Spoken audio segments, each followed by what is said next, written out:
Now you're listening to wrestling news that matters, from people you want to hear it from, deep from within the confines of the internet. Covering WWE like no one else, and covering TNA because no one else will. You are listening to the best in the world, Ring Rust Radio!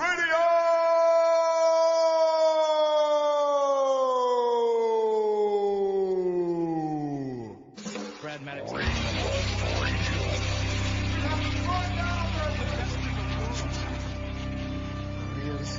I got 141 and 2/3 chance of winning.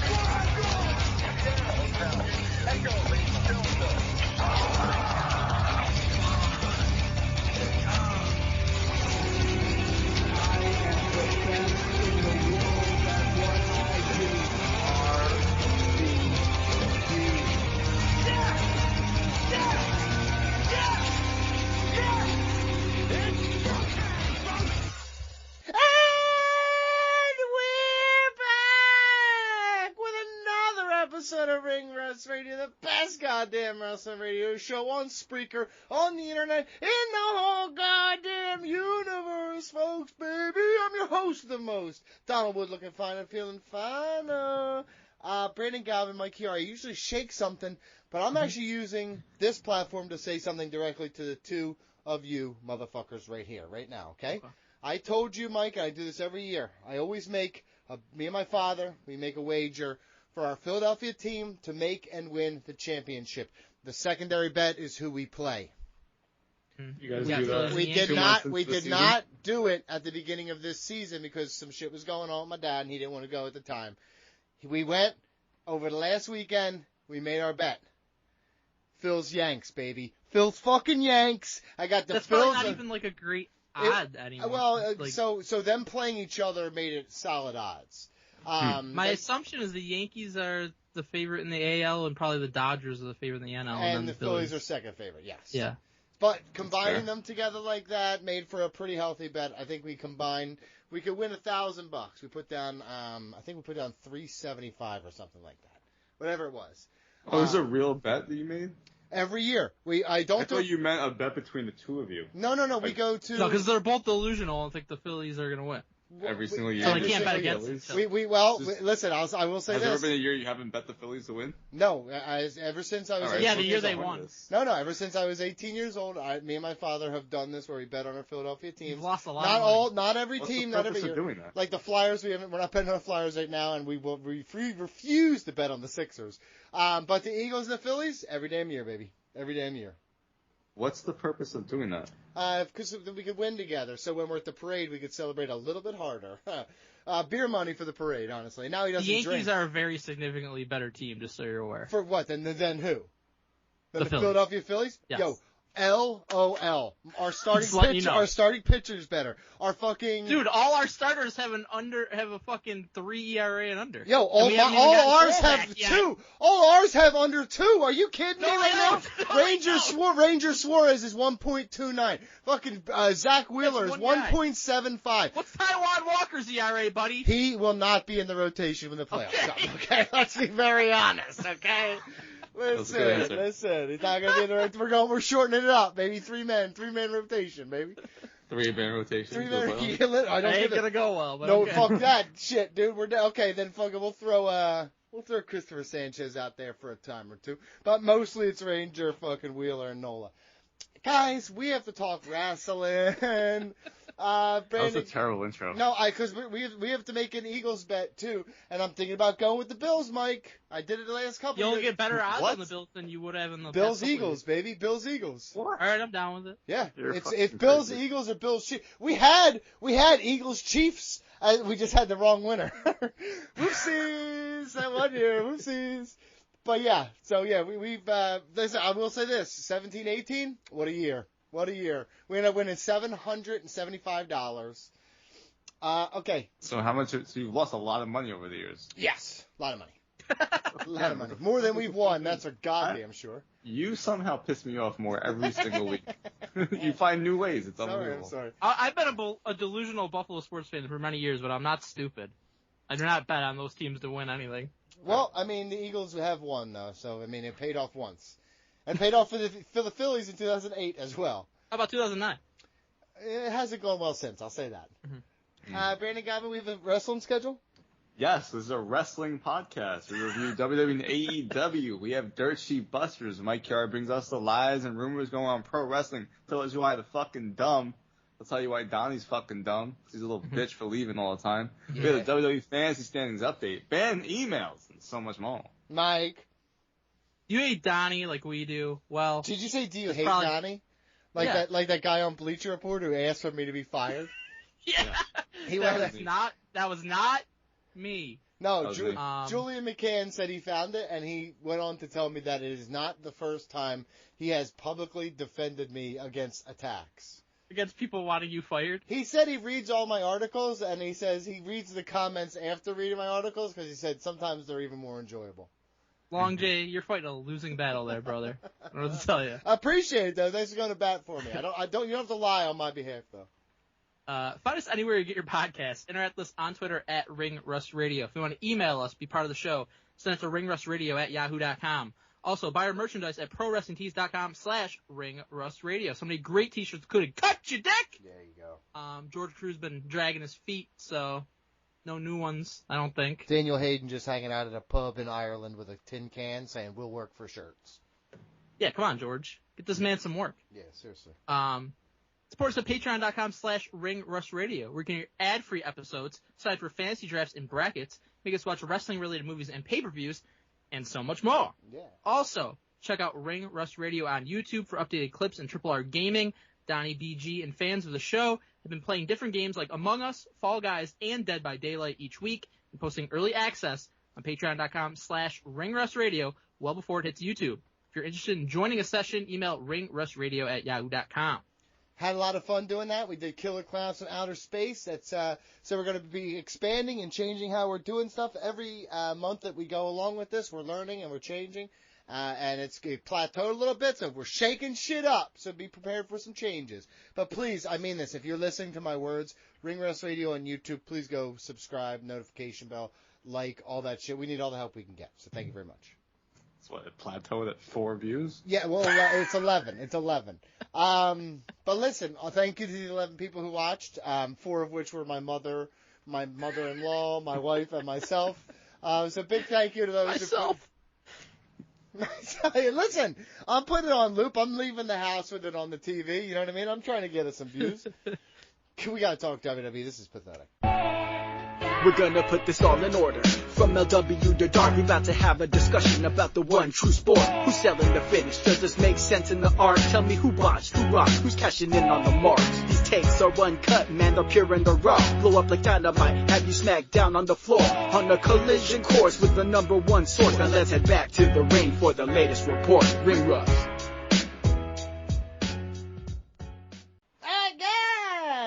After what was a wild-ass week the previous week, I think it was the week, Memorial Day weekend, we had King Queen of the Ring, we had Double or Nothing, there was all kinds of shit going on. Too much. Wrestling was a wild week. It is a slower week this week.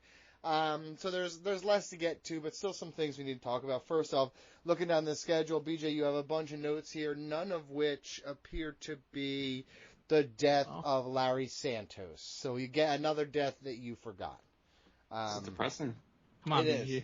But you got to be better than that. Here, I'm going to send you a link. It's called Google.com. Just give it a run. You know what I mean? I'm going to tell you what. This sounds like your gimmick. So what? from now on, there's not going to be any deaths in my agenda. You can edit. Can I tell you something? He's gonna keep it the same. I was going to say, there's never been a death Yes, there has. once. Yo, I think you got Sure. Bray Wyatt the one time. And it was only I got because one Bray place to Wyatt, go. it was Bray Wyatt and fucking Terry Funk in the same week, and that was the only time I remember you caring about someone's death. It was seems the like only you actively try to forget their deaths, which is really the most fucked up way of doing things. That's depressing. Yeah. So, Got anything to say about Larry Santos? favorite match moment, BJ? Overall grade? Dead out of 10. Guys, it's very sad though. He did pass away, and you care not, R.I.P. which is really fucked up. You care less. I literally fucking gave him props on the show. You have You gave him props? What? Just give me where did he wrestle? I don't know. America?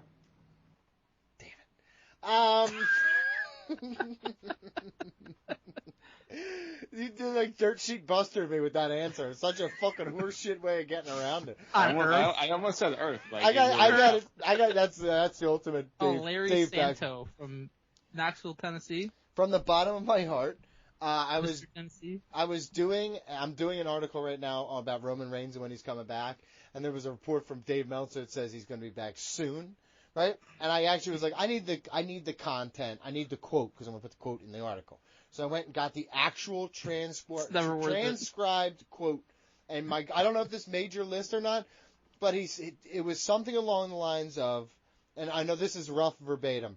He says, he's like, he's coming back soon, kind of soon, probably like he's gonna be a face, so like gotta be soon, right? Maybe July. That's what I'm saying, like maybe July. Maybe July, and he yelled maybe July at the end, and they're like coming back in July, guys, for SummerSlam.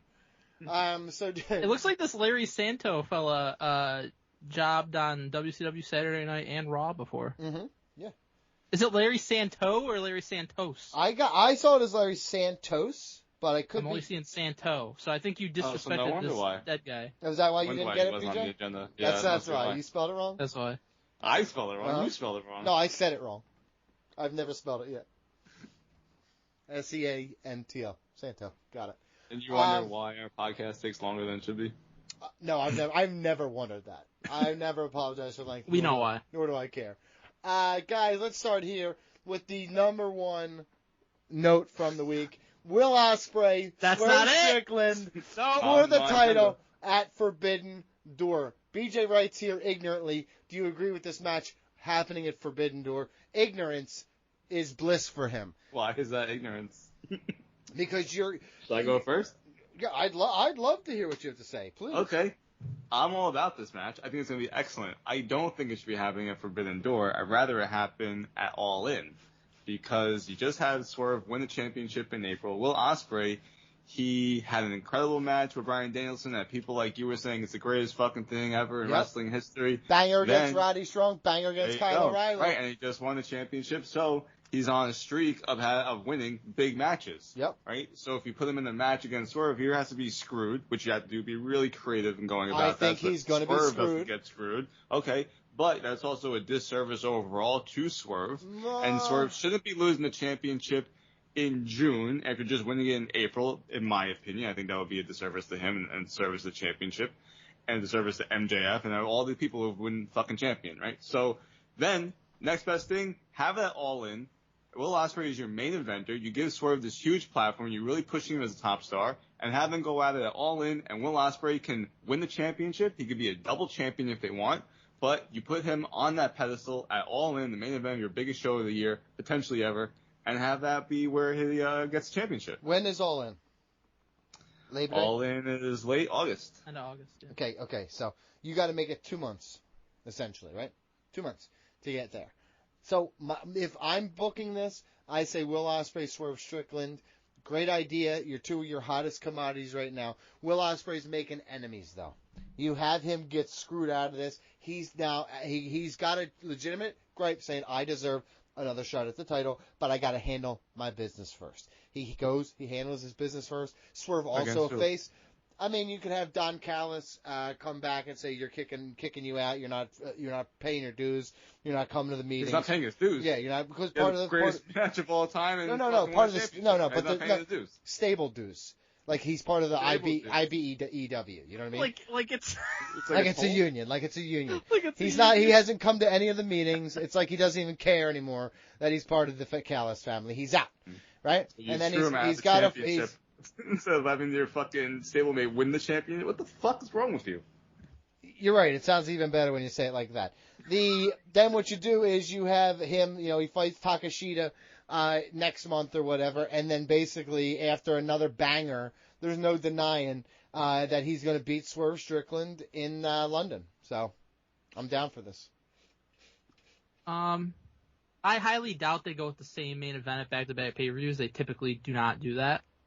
So I don't see that happening. I don't. Wait, there's not a pay-per-view. Hold on, there's not a pay-per-view between now and All In. They usually do a special Blood and Guts Dynamite. Yeah, there you go. In July. Didn't Takeshita and Ospreay have a match at Revolution? That was great. Mm-hmm. Yes. So why the fuck are they doing it again, Donnie? Why not? You just said it was Okay. great. You just said it was great. That's like saying, Right. you know, I why mean, why Will would Ospreay- Shawn It Michaels was a and, random and great match. Right. why would Will Shawn Ospreay Michaels has and been Undertaker here- go again? I don't know why you would ever do that, right? I know Will Ospreay has been here for a few months. Let's start doing rematches. I'm not a fan of just doing this match just randomly on Forbidden Door, because like the way they got to it was, it's not like you built to it. Ospreay just won a match against a bunch of random dudes to become number one contender after he already won the international championship, so that's already pretty irrelevant because now he's going after the It's the AEW world Intercontinental title. Championship, dude. He's fucking elevating it. It's not the Intercontinental, it's the International, which is meaningless. Same idea. No. And you're gonna do this match. I kind of agree with Donnie. I assume that I don't think Ospreay wins there. I think he gets screwed over by Callis and the Callis family. And my assumption then is that they do Ospreay versus Takeshita probably at All In for the International Championship, which I think is not a great usage of Ospreay in his home country on a huge show. I would think you would want him to be in the main event. So I would have saved Ospreay versus Swerve for that show. And I understand, like, Ospreay and Swerve, yeah, they're both technically in AEW, but it is like a Forbidden Door type of match because Ospreay was in New Japan for so long. But if you wanted to go that route, I would have maybe done Okada and Swerve, and then they could have done what we talked about weeks ago, which was finding a way to integrate Swerve into the Elite storyline, having your world champion be part of your biggest storyline, and that could have been your excuse to do it. And, you know, a bunch of people are against the Elite, so you could have had all kinds of people involved to screw over Okada and continue that storyline. I think that would have made a lot more sense than going to Ospreay versus Strickland right now makes. BJ, anything else? No. Ignorant, stupid. But yeah, that's got to. Like Tony Khan's booking? Dude, it's fucking. He's doing good, man. He's not even on He's cocaine. not. He's doing good? He's doing It's good. not man. even on cocaine. Not even on it. AJ Styles pulls a Mark Henry, not quite as good. Well, because everybody knew, but I think a lot of people knew the Mark Henry thing too, and it was still good. I disagree wholeheartedly. I don't think anybody really thought that Mark Henry was really like backing out of that retirement. He had everybody. I hooked on absolutely it. did. You I are think a lot of such people a did. fucking revisionist history liar. I think most I people know. thought. I didn't think most people thought that was going to happen with Mark Henry. Yeah, most people didn't know. That's why it was such a great surprise. Yeah. And he Yeah, it's all sold so it. memorable. He sold it so much better. Plus the salmon jacket forever. Mm-hmm. So now that we know this, Cody Rhodes, AJ Styles, far from over. AJ Styles ripped to shreds. This guy is like, Yeah. this is the most ripped to shreds the guy's ever been in his life. And He wants that kudos to world him. title. Well, I mean, I feel it's like the MJF Deserves thing. it. It's like you sign him to a contract and you're going to be in a big program, and you see who takes it more serious. You know what I mean? You want a guy out here coming in fat? You want a guy coming in here slim down like Jordan Davis? You know what I mean? You know what I'm talking about. You know what I'm talking about. You know, he's looking great. He's looking great right now. There's going to be a fucking beast in the middle. So, Mike, I'll toss to you. How you going to book AJ Styles? We know he's going to lose. So, like, how do you make this to where I can be intrigued by this still? Well, first of all, it was a very good segment. I think everybody obviously knew he wasn't really retiring, but it was a good way to get back to this because you had the really good match between Cody and AJ, and that was pretty much it. So then it's like, where does AJ go from here? And I really like the storyline they've told over the last few weeks where it's like him going to all this and be like, hey, man, like, I don't know how much time I got left. I need another shot at this title. And all this is like, oh, I don't know what the fuck to tell you, brother. So he takes matters in his own hands, essentially. He's like, orchestrates Magnus, this whole it's thing. me, AJ from TNA, brother. That's He's like, I got Dixie on the line. Hold on. I was gonna say, didn't they face each other in the Dixieland match? Wasn't it them? I know Jeff Hardy did the I'll look first it up. one, I think. But yeah, I think they did fight in one. Maybe. Remember But I know, remember like, when Magnus AJ was got like, he got healed. AJ got healed, put his hood up and shit. yeah, was a Magnus was great like time. working for Dixie, and then AJ turned into Batman, and they were feuding with each other. Looks like it was Jeff against Magnus. What a Jeff and time! Magnus. What a time, dude. That was but- so good. They did feud with Dixie involved. I remember that. But I really good storyline leading up to this, and now we'll get AJ against Cody again, which I don't hate because their first match was great. I agree that like I would love for honestly to AJ just win, even if it's for like one pay-per-view, hold it and drop it back. Don't think that's gonna happen. No. So I honestly don't know how they have him lose and then keep him relevant coming out of that. That's a very difficult thing to do, especially since he already lost to Cody once. So, I mean, my assumption that he just loses and then, I mean, they did probably it with Seth fades forth Rollins. to the mid-card. I'm sorry? They did it with Seth Rollins. He fucking kept losing to Cody, and they tried their best to make him relevant. I mean, he went down to the mid-card and was great in the mid-card, and he, had the U.S. title and was feuding with Riddle and that kind of shit after that. So, it can be done, but it's not easy. BJ? Tough. First of all, great segment. I do enjoy the storylines I have going.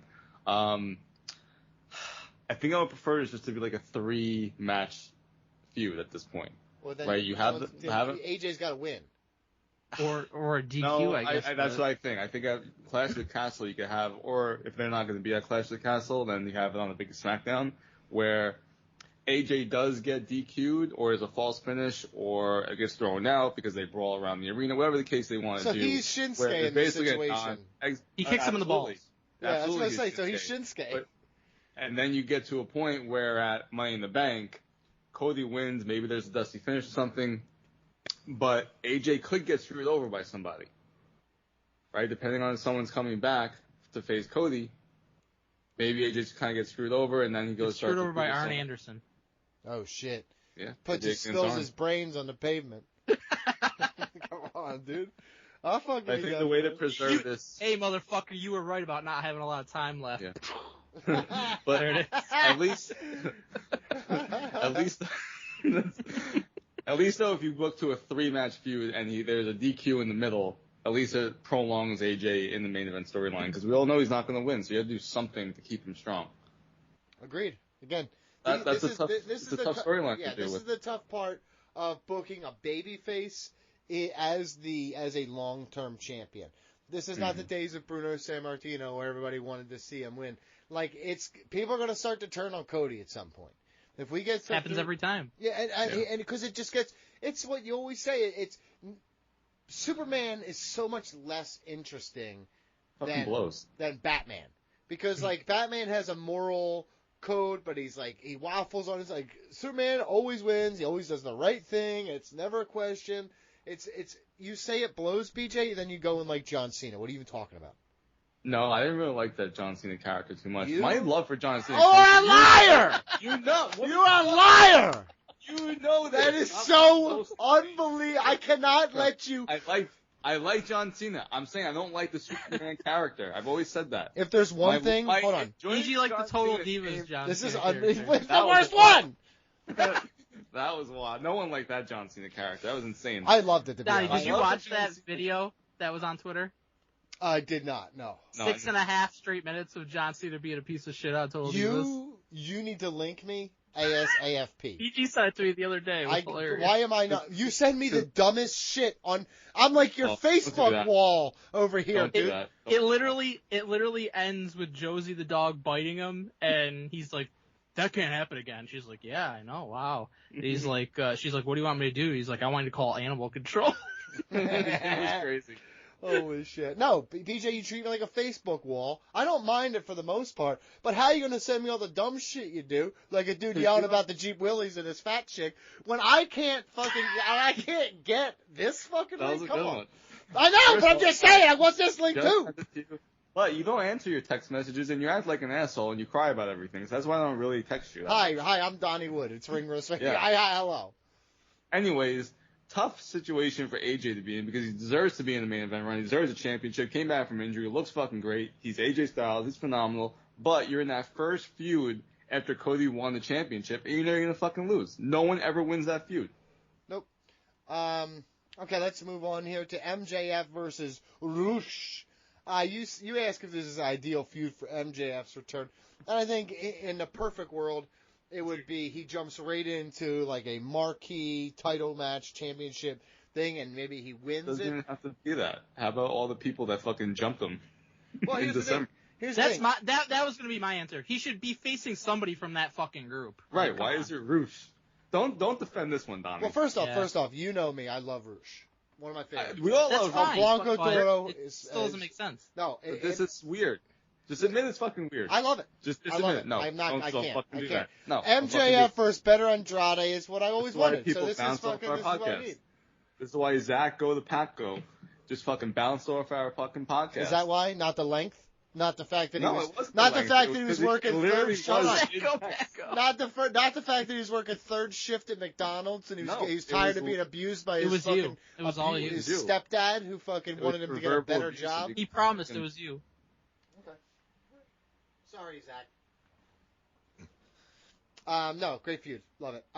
Speaking of great shit that I love, Isla Dawn and Alba Fire attack Bianca Belair and Jade Cargill. Let me tell you something about Isla Dawn and Alba Fire. I like them in those matching gear. I don't- Bianca and Jade.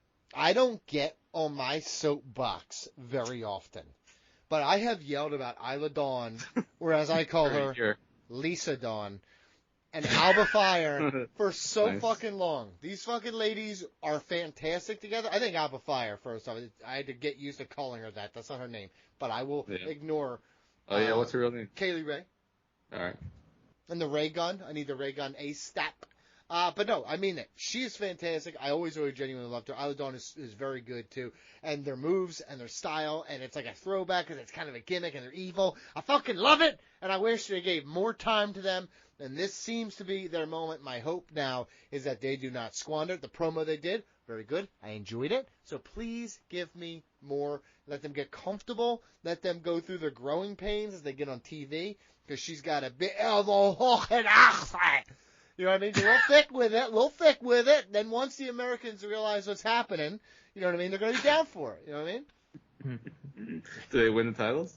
No, I think it's too early. I don't think you're getting a Bianca Belair Jade Cargill one-on-one match until WrestleMania. So you got some time. I'm a big fan of Isla and Alba. Love their character.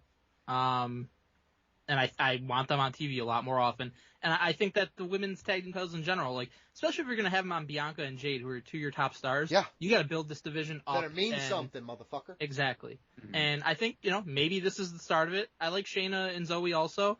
And I like this involvement. I don't think Bianca and Jade are losing the titles for a long time. I think that their goal here, which I'm fine with, is to build these titles up to mean something. Yeah. And by having Bianca and Jade hold them for a long time, you can do that. I agree. Probably get to them at WrestleMania. Maybe they have their falling out in like the Rumble match or something like that. Yeah, tell a real story that we love. Yeah, I think it's going to be a while. But I do think that just being in this match, great song. I do think that being in this match is great for Isla and Alba because they haven't been hardly featured. And I do like that, this pay-per-view's in Scotland and they're giving people from, the United Kingdom a chance to shine. You've got Isla and Alba, you've got Piper Niven, you've got Drew, so I think that's pretty cool. Thank you to Tony fucking Khan for giving WWE the idea of pushing people in their home country. Thank you. What? But seriously though, we've yelled about, at least I know I have, Isla Dawn, Alba Fire. They are fucking fantastic. Also, you gotta have Bianca Belair. She's teaching Jade Cargill on the fly how to run the rope, how to do this shit. You know what I mean? Because she's greener than goose shit. Bianca Belair is still fucking new to the business relatively. You know what I mean? So she's already one of the greatest of all time. I mean, she's definitely fantastic. That's for goddamn sure. I mean, honestly, it's the perfect spot for Jade because it really is. By the time this run with Bianca's done, she should be raring to go to be a top single star for years and years to come. You protect her from the too much in-ring exposure because Bianca Belair is there to literally lift the heavy weights. So, bam, you got that. Now she's learning not just the in-ring shit, not just the promo shit, the run on the road with WWE, how their style is, camera shit. She's learning it on the fly, on the go, in championship level competition. You got to elevate the championships, but it's still championship level competition. So when you do get to Bianca Belair and Jade Cargill, she's ready to hit the ground running. So honestly, best case scenario for Jade Cargill. And honestly, good place for Bianca Belair to kind of reset for a little while before she gets back in the championship mix. I hear what you guys are saying, but that's a long time to get to Bianca and Jade and for them to have the titles and be as a tag team. Yep, that's good. I don't like that for top Bianca stars as champion. So weird. Yeah, but you have to have a division around that, and this division never has that. Well, now it does. She can't be the champion or challenger for the championship always. And she's going to be around for a long time, Bianca, and she's going to have many more times where she's women's champion. So I don't mind taking the better part of a year and focusing on something like this where you're building up the titles, you're building up She's still got a Jade, championship. You just said she you're doesn't need to be building around to the a championship, huge the match world at title. WrestleMania that doesn't have to be for a title. Like, I would commit to this a long term. Big time. You talk to me all the time about how, I'm about to start whispering on your ass. You tell me all the fucking time. No, BJ, on Don't you dare whisper to You me. tell me all the time how don't you do it. fucking important championships are. They're trying to elevate one championships are while, important, yeah. she's taking time away from the world championship to be a champion in the second tier. What are we talking about? It's good shit. No, you know what the problem is, Donnie? Don't They you don't whisper. really do. Oh, how dare you? They don't do the segments backstage to really build up this friendship and camaraderie that they have. They just show them like fucking walking They just and being started. stars. They No, just what do you mean? It's I think been we're, fucking like 2 I months. think we're a little early in this to be making these Whoa, determinations. whoa. It's getting out of control. Everybody ease up. Full volume. I need full volume. Jey Uso declares for Money in the Bank. This motherfucker is real over. Before we go on, Yeah? kudos to two of you guys for like 2 weeks ago when you did the whole whispering for like 3 minutes, because I was just doing it for like 10 seconds and was trying not to laugh. Yeah. You know what? I Props to you gotta be guys. totally It honest with slows you. down your heart rate. Honestly, in that moment, I was having a legitimate argument with him. And it just so happens that I know. conscientiously put the volume at a lower rate. And I wasn't remember. I put the volume there. I put the volume out of my mind. I got right back to my fucking point. Because I was tired of being told by people that we have great arguments. We are logical most of the time. We are creative a lot of the time. Okay, you're logical. I'm creative. You're trying to say that we're logical. You're fucking lying. This show is about accountability and ourselves accountable. What? That's one thing we are. Wow. Jey. Imagine we did a whole episode whispering. No, that would suck. Or no, you know what? It would end up on one of those ASMR videos, Yeah. and just dudes fucking. It might be our most viral episode. It definitely would be. Like fall asleep to our preview of SummerSlam.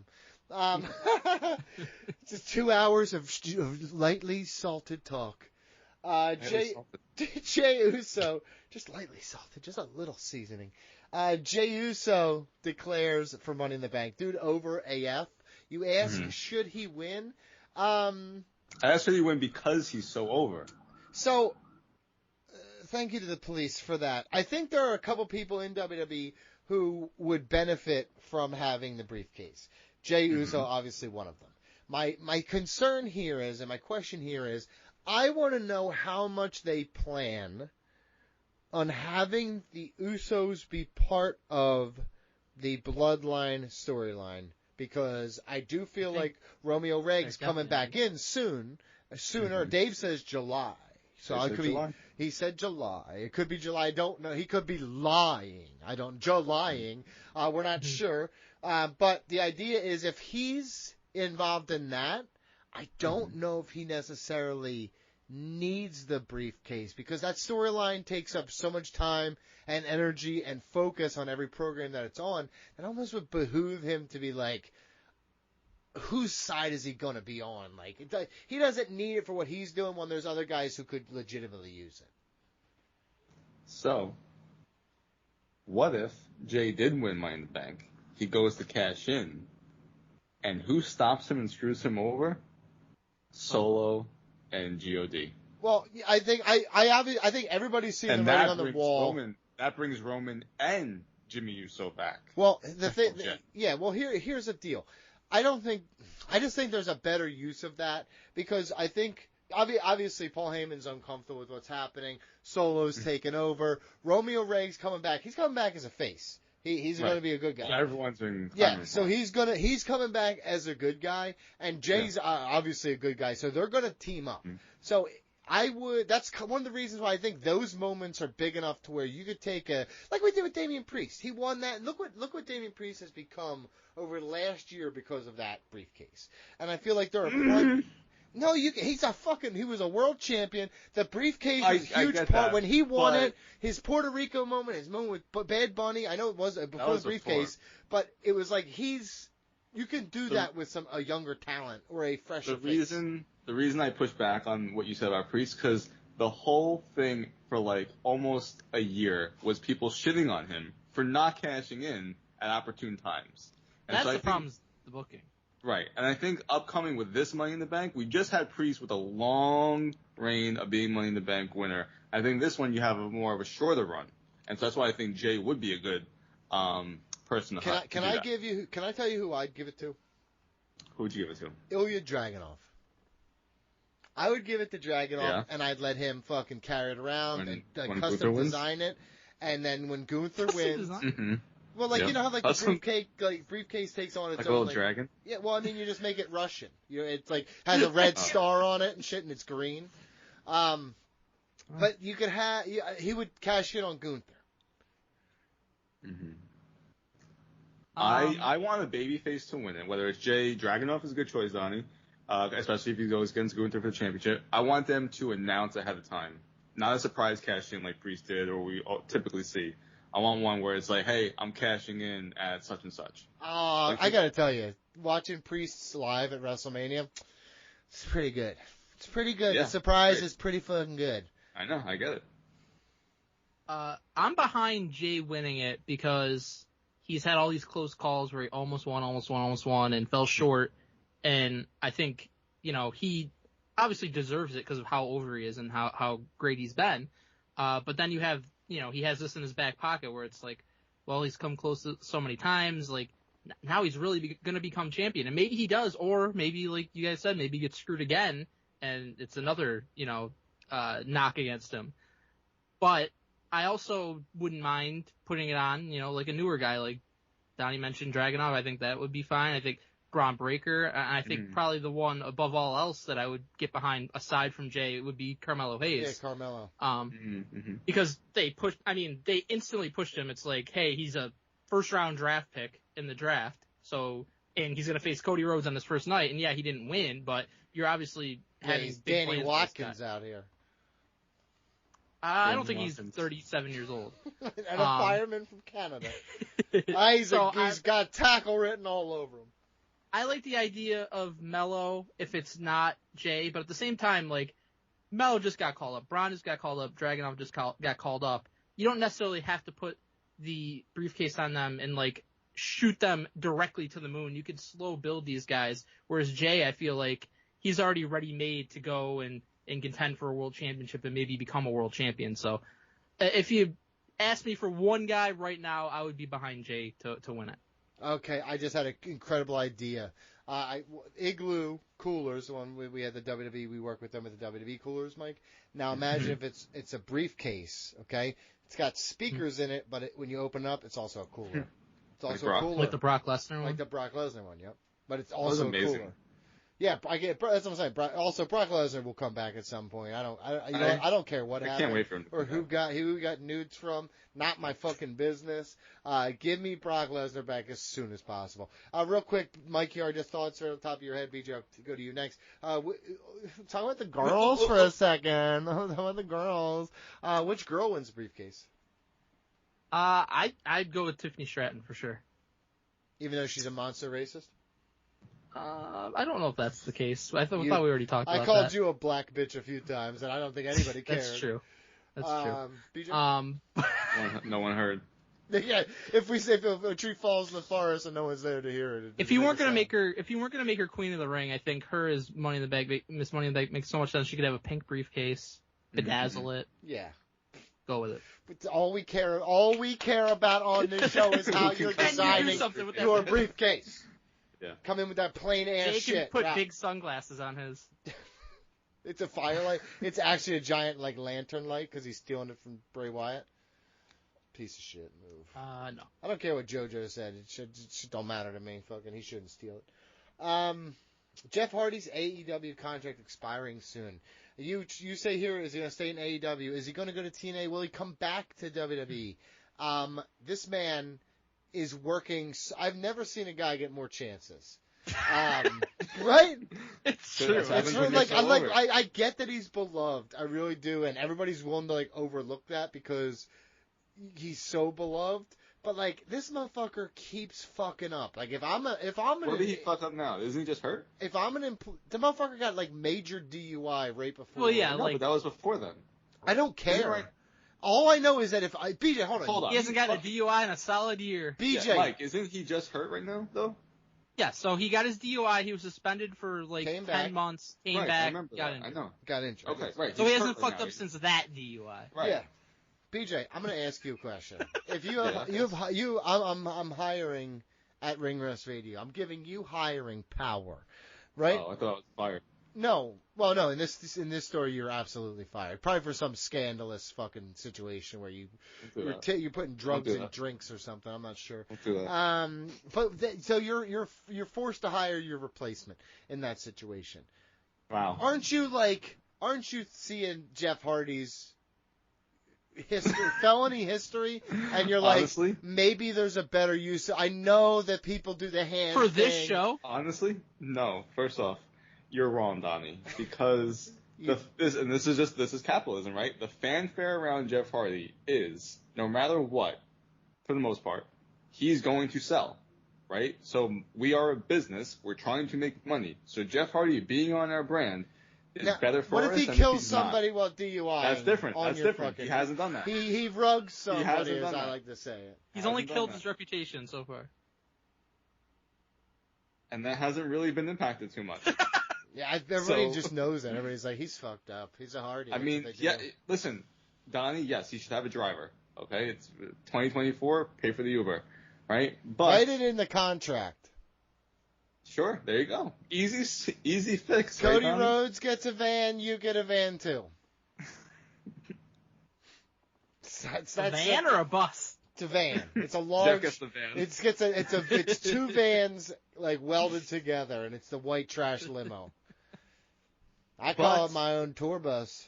Anyways, I am thinking that Matt didn't sign anywhere knowing Jeff's contract is coming up. Yeah. So I'm going to bide my time, and then we're going to go back to WWE. Yeah, I think they go back to WWE. They're Or working a very TNA, because they'll have creative freedom and do exactly what they're doing, 7 years ago? That was incredible. Yeah, but I think that at this point it's more about the money. So I would say they're going back to WWE. Oh, I don't know about that. Uh, My thought is, obviously, Matt didn't re-sign for a reason, so he's doing his TNA thing right now. Jeff, I would be very surprised if he re-signed with AEW right now, at least, because ever since the DUI, basically, I mean, that was kind of like the death blow for, his push in that company. Had a few matches here and there, but they were never committed to him or to the Hardys in general much after that. So my assumption Rightfully would be, so, by the way. that's It's fine. like I'm not saying it's right or wrong. I'm just the saying. man I don't has think he's- continuously fucking fucked up. But listen, I'm not disagreeing with it. writings on the wall. They were on Collision cutting promos about not being booked on Dynamite Right. or Rampage, wherever it was. But I think Jeff goes to TNA, at least at first. I think him and Matt will link back up in TNA and do their thing. And I think a part of that is, I don't know how interested WWE would be. I think Vince would have been extremely interested and probably would have brought him back. Triple that's H what he knows does. the value of the Hardys. You kidding me? I'm not saying he doesn't know that they have value, but I think he also is a guy who's he's like, oh, Edge, you want this amount? Whatever, you can go. And we've got a million young stars that we're building up. Because he was and always it's fine. jealous of Adam Copeland. I don't know about That's that. exactly but, because he always was better looking, better athletically. And Vince always liked him more. It just feels to me that Triple H is more willing to lean more on the younger wrestlers than maybe Vince was. So I don't know. He wouldn't be desperate to bring in the Hardys, especially knowing how Jeff's tenure ended there last time with him, fucking tweaking out and refusing to go to rehab and shit. So I don't know. I feel like they'll definitely be in TNA to start, and then maybe if they're on their best behavior for a year, WWE will come calling and they'll go there. But I don't think it's going to be anytime soon. All right, let's talk. Donnie, I have a question for you. I want you to answer truthfully. Okay, only way I do answer, so this is fine. Okay. Easy. Because you told, hey, Triple H is jealous of Adam Copeland, blah, blah, blah. I mean, right? he is. Talking about Edge. I was going to ask you I one believe- What would he question. be jealous of? I believe because Sure, I think Vince liked Edge more than he liked Triple H. I don't Donnie, think I that's want you to answer this truthfully. Okay. Okay? Better movie, The Chaperone or Bending the Rules? We retro both. Chaperone. Yep. There you go. At least you were being honest. Yeah. Yep. Just because, I mean, they both blew. Both were complete fucking ass, but Yeah, they both fucking blew. the Chaperone was better. Yeah, because he plays that smug dickhead perfectly. Because he's like, guess what? I'm not even acting. That. Edge wasn't really acting at all either. Nope, then. no, you're right about that. Doing. The only WWE movie I will ever support is Jon Moxley in 12 Rounds 2. That's what it's So called. what about Child Bomb?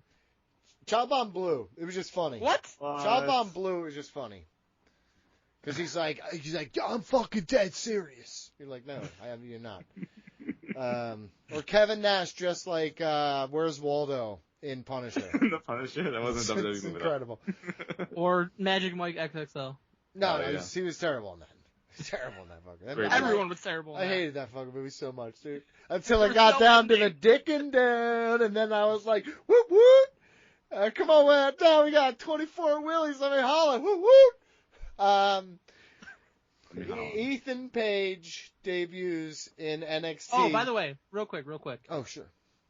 Rumors of WWE contracts expiring also, in addition to Jeff and AEW. Chad Gable and Angel Garza and Natty and Ricochet. Yeah, several major, and then in AEW you have several That people. talent relations guy did a fucking bang up job before he got shit canned.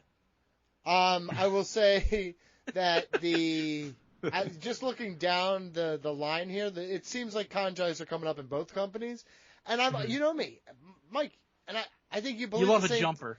No, I like the understanding of, like, the territories were important because people had places to go, keep themselves fresh, and then they could jump back if need. You know what I mean? Like, that was great. It was like, it kept everything fresh. It's what we want for, like, the brand split. The reason you do a brand split and then a draft is to split them apart so we have new, fresh feuds. If these people are kind of lost in the sauce over here, maybe they jump over to TNA or AEW, revitalize it, come back to WWE, and they become a fucking 2-time WrestleMania main eventer out of it. I don't know. You think, well, one interesting thing. So, Sean Sapp said Gable's contract expires June 7th. He is announced for Clash of the Castle, facing Sami Zayn for the title. That's after June 7th. So, did he re-sign? Did he sign a short-term extension like it was rumored Adam Cole did back in the day to face Kyle O'Reilly? Like, that's interesting, I guess. Yeah, for sure. But if you're Gable, why would you leave? If you're Gable, why would you leave right now? You're in the hottest you've been. Yeah, unless AEW offers him significantly more money, I think he would stay. Yeah, and I think the truth is, I think that's why. It's what we did with Drew. Whatever you think about his contract, when he re-signed it or not, they put him in a really nice position. Like, this is what it could be like if you stick with us. But what? You think better Ricky Starks is jumping soon? Actually, I think that's a little bit more fluid because I think Tony said, like, the other day, he's like, I want to get him back involved. So yeah. Did you see what he said? Shit talks and money walks, man. Oh, okay, BG. So they're like, somebody asked him about Ricky Starks. He's like, oh, I got a lot of respect for Ricky Starks. Would love to get him back involved with AEW at some point. He's been a big part of our success and all that. And everybody's like, motherfucker, you're the fucking booker. Get him involved. Well, maybe there's circumstances we're not sure of. The way he said that is like, I'd love to get him back involved with AEW at some point. Makes it sound to me like he's bye-bye. Yeah, for sure. Well, for sure. And I honestly think as soon as he jumped ship and was at Royal Rumble like a pussy, then I think that was all the writing. Yeah. But anybody who goes to AEW show to support their friends are not a pussy. No, that's not how. No. He was being a mark about it. He was getting caught up on camera and stuff like that. Okay. He's jumping up and down like he's fucking. So I get it. Like preemptive hate against Ricky Starks. No, dude. Yeah. He's jumping you up and down. And all the AEW fans do this shit. So I mean, enjoy that. Yeah, you do. Anybody who jumps from AEW. Brother, if Chad Gable fucking leaves, I'm still gonna love Chad Gable. No, you won't. Yes, I will. No, you. Yes, I will. You will never. People go to AEW and they get a lot worse. I'll love him for him. NXT Battleground, June 9th. Ethan Page debuts, and WWE fans everywhere pretend they like him. It's wild to see. George, I want you to know, Donnie, I did not pretend to like him. He's somehow George's favorite wrestler of all I time like now. Ethan Page a lot. I've liked him. I liked him like in him, TNA. but it's not like... Remember the karate video? I love that video. Yeah, the karate guy. Doesn't do it for me. Yeah, well, he's about to do Trick Williams. I like him. He does video game and toy hunts on YouTube that are pretty good. Oh, yeah. Maybe I like him now. Honestly, he's a really good promo. He got himself in great shape. He's a really good wrestler. He is in great shape. I don't know what I think he's you a don't very like. good fit for NXT. Like, nobody would have known who the fuck this guy was on the main roster, so build him up in NXT.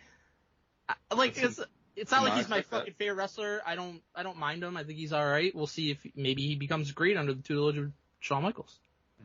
Did not expect this, so it was fucking very fun. Two amazing fucking surprises on this show. That was wild that they even did that. Yeah, with Jordan Grace also showed up through the. That was awesome. That was insane. That's what I was most excited for. What was it? What did she call the portal? Transfer portal? The prohibited portal. The prohibited portal. That's what she called it. It's so funny. Yeah. Tony probably cried when she said that. No, so he probably laughed. He said, "That's creative. That's fun. He definitely did not laugh at that. He definitely would not laugh at all. No, he didn't. But it's cried. good to see. This is fucking bullshit. It's good to see mid Not gonna card. sit back and fucking take the shit. Mid-card Jordan Grace make her way to WWE eventually. We have to pay him Jordan Grace now too. Shit. No, I've always loved Jordan Grace. You know she's one of I've put her on so many lists, and you guys didn't even want to hear it out, but she's been fantastic for a really long time. Okay. And this is awesome. She's great. And against Roxy, she's fucking fantastic too. So let's do it. Yeah. Anyway, let's go back to Ethan Page and Trick. Is that going to be a match added to the pay-per-view? I would assume so. Yeah, right. I would not do it.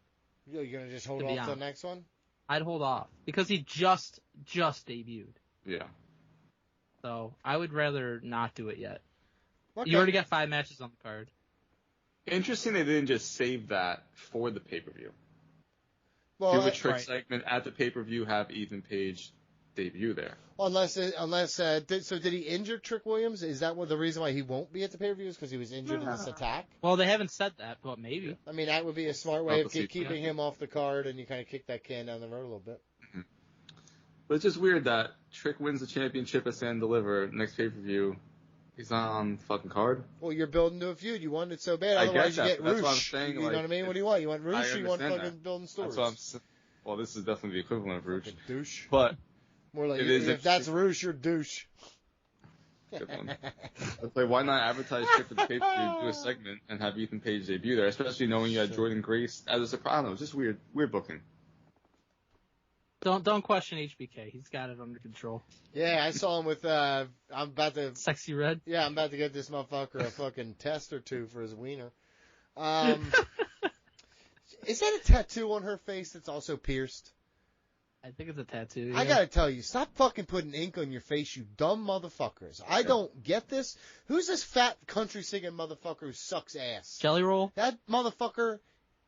When he fucking Ralphie Mays his way out of my fucking life, it'll be too fucking soon. Yikes, what the fuck? I fucking said, dude, don't be getting face tattoos. That shit is dumb as fuck. I'm pretty sure he's like a really nice person. I don't give a fuck. Yo, shit. You want him to die. No. Yeah, sure. He's only nice now and only in the country now because he blew it rap and was in jail, and now his heart's about to give out, so he's trying to redeem him before he meets God. I don't fucking want to hear this. Don't get dumb shit face tattoos. And stop twerking all over my fucking TV. Have some fucking class, motherfucker. Jesus Christ. I agree with a lot of things you said. I agree. I'm anti-face tattoo. Soul Rocket, Lash Legends, Fallon Henley, Jada Parker, Minchkins, Kalani Jordan, ladder match, inaugural NXT Women's Championship. Excited. No. North American Women's Championship. There you go. Yeah, it'd be really good. I don't think Minchkins winning. Nah, but she's fucking awesome, so. Yeah, I agree. Can I get 25 Minchkins? Yeah, my kids and I are going fishing this morning. 2 orange juices, please. I can take a breakfast, Sammy. Sammy. Yo, you piss me off so much. I do hate when people say that. I like this match because I think that probably 5 out of the 6 have a legitimate chance. It would not surprise me if 5 out of the 6 won this. Well, here's the thing. I don't think Minchkins won. It's a secondary championship for the women's division, which is admittedly is in a bit of time of change. So really, you put it on any of these women besides Minchkin, and you're going to have someone who can use it as a catapult to the next level, which is great. 100%. And I think all 5 of them, besides Minchkin, are very much on the verge of being, like a significant player in the women's division. So whoever wins it, that they're taking to the next level, I'm going to say Fallon Henley, just because she recently turned heel and they seem to be building her up, but I'm not confident in that because, again, I think 5 people could win this match. Mm-hmm. I like Sal Rocca. Sal Rocca? Yo, she's good. She's going to do some crazy shit here. Good. I can't wait for this match. This is the match I'm second most excited for. Multiple people BG wants to bang in this match. Well, no dispute. Well, I was about to say, I was like, Good, when you did well, the whole room went like put their hand on their chin, like you didn't pull a George. I'm proud of you. Yeah, No. just yell the word respect. That's what I do. I have eyes. I'm going with Jada Parker. I have eyes. Because Jada Parker is the one that he most wants to bang. That's why he's picking her. for a while, she was just absolutely He's destroying single, people. totally fine. Single, I'm you're not allowed to. You should go down to Florida and start working the loops with them. It's too close to George. George already does that. George is like, I got the loops memorized. I'll drive you. And I just want to reiterate, I love the fact that they're bringing in, finally, a secondary championship for the women's division. BJ, Right. just think about this for a second. You could one day, if you follow the George methodology of this, you follow them through the fucking loops, you get too close for comfort with many of them. Maybe one day you too could write a 2-page letter to Tayanara expressing your love for her and your To Jada Parker? respect. You Jada Parker, like Jada Parker, there's something I think if about... he would have played his cards better, he would have maybe had a chance with her, but he totally fucked it up. Yeah, by being not Sammy Guevara. But BJ, fix the issues that he made. Exactly. I mean, be better and go on. You always want to be better. Roxy versus Jordan Grace. Wait, What? who are you going to pick? Oh, I Who are you picking? It doesn't matter to me. I don't care. Michigan? I said Michigan? Soul Rocka. Oh, okay. I can also see Kayvon and Jordan winning. Soul Rocka reminds And me. I also could see Lash Legend winning. Yeah. Yeah, let's see that. So Roxy versus Jordan Grace. Jordan Grace. It's here. Roxy and Perez. Why are you acting like George right now? Mm-hmm. George is one of my best friends in my entire life. Why Mine would too. acting like him being bad? Well, Like you, we say that about derogatory George. term. That doesn't say that about us. Yeah, it's disgusting. I guess what? I hope to be like George one day. Unable to eat gluten. Don't let your wife know. Yeah. I hope you like being dissatisfied. Roxy. Jordan. Wow. Jordan. Yeah, she already is. It's a joke. It's a fucking joke. Everyone knows it. Jordan Grace is not winning the championship. Yo, that would be so cool. I mean, if, if she signed with. Why are you? All right, Mike, go first. Yeah, clearly. I think maybe all she these is winning Making a lot of noises over I there. think maybe she is winning the championship. Everybody's so like, she definitely not win the championship. She's gonna come in and lose. And there's even some people that are fucking dumb. They're like, well, what's even the? Oh, so TNA is just gonna have their fucking champion come in and lose. What are they gonna benefit from that? It's like, or if the reports are correct, where there's plans for more crossover moving forward between them, and for maybe like WWE NXT wrestlers to be on TNA moving forward. Probably make a little bit more sense to have Jordan Grace win, and then you can continue this relationship. She can bring the NXT Women's title onto TNA, which not like you're gonna get many more viewers from that, but still, it's maybe it's something of a different audience. Yeah, you would hope so. She can carry both titles. She can look like a badass. You're not burying her or whatever people want to say if she were to lose the match. And then Roxanne can win it back at the next pay-per-view. So you get a little bit of a run. You get this crossover going. I think that it's plausible. I think I'm going to say, and especially if this match, like I think if Ethan Page and Trick isn't on this card, I think this is absolutely the main event. It might even be the main event if that match is on the card. And if you're going to do that, do something big and have Jordan Grace win, because I think almost nobody's expecting it. Yeah, I just don't think they're going to... I get your point, but I still don't think you're going to let somebody who's not signed to your company I mean, the fucking win day her championship. TNA contract expired, she's signing with WWE at this Sure, point. I mean, so. listen, I get that. It's still... I'm more This about whole- the optics. This whole thing's like a courting process for WWE too. Like Triple H is like, hey, why don't you come in for the Royal Rumble? Sean's like, hey, why don't you come in, wrestle for the NXT Women's Championship? Like, it's all part of it. And I think, seal the deal if she wins the NXT Women's Championship. I would do it. Because it would be a shocking moment and it would be a cool moment. To be honest and with you could build shit off of this. I would 100% do it if it were me as well, but I'm just not sure WWE...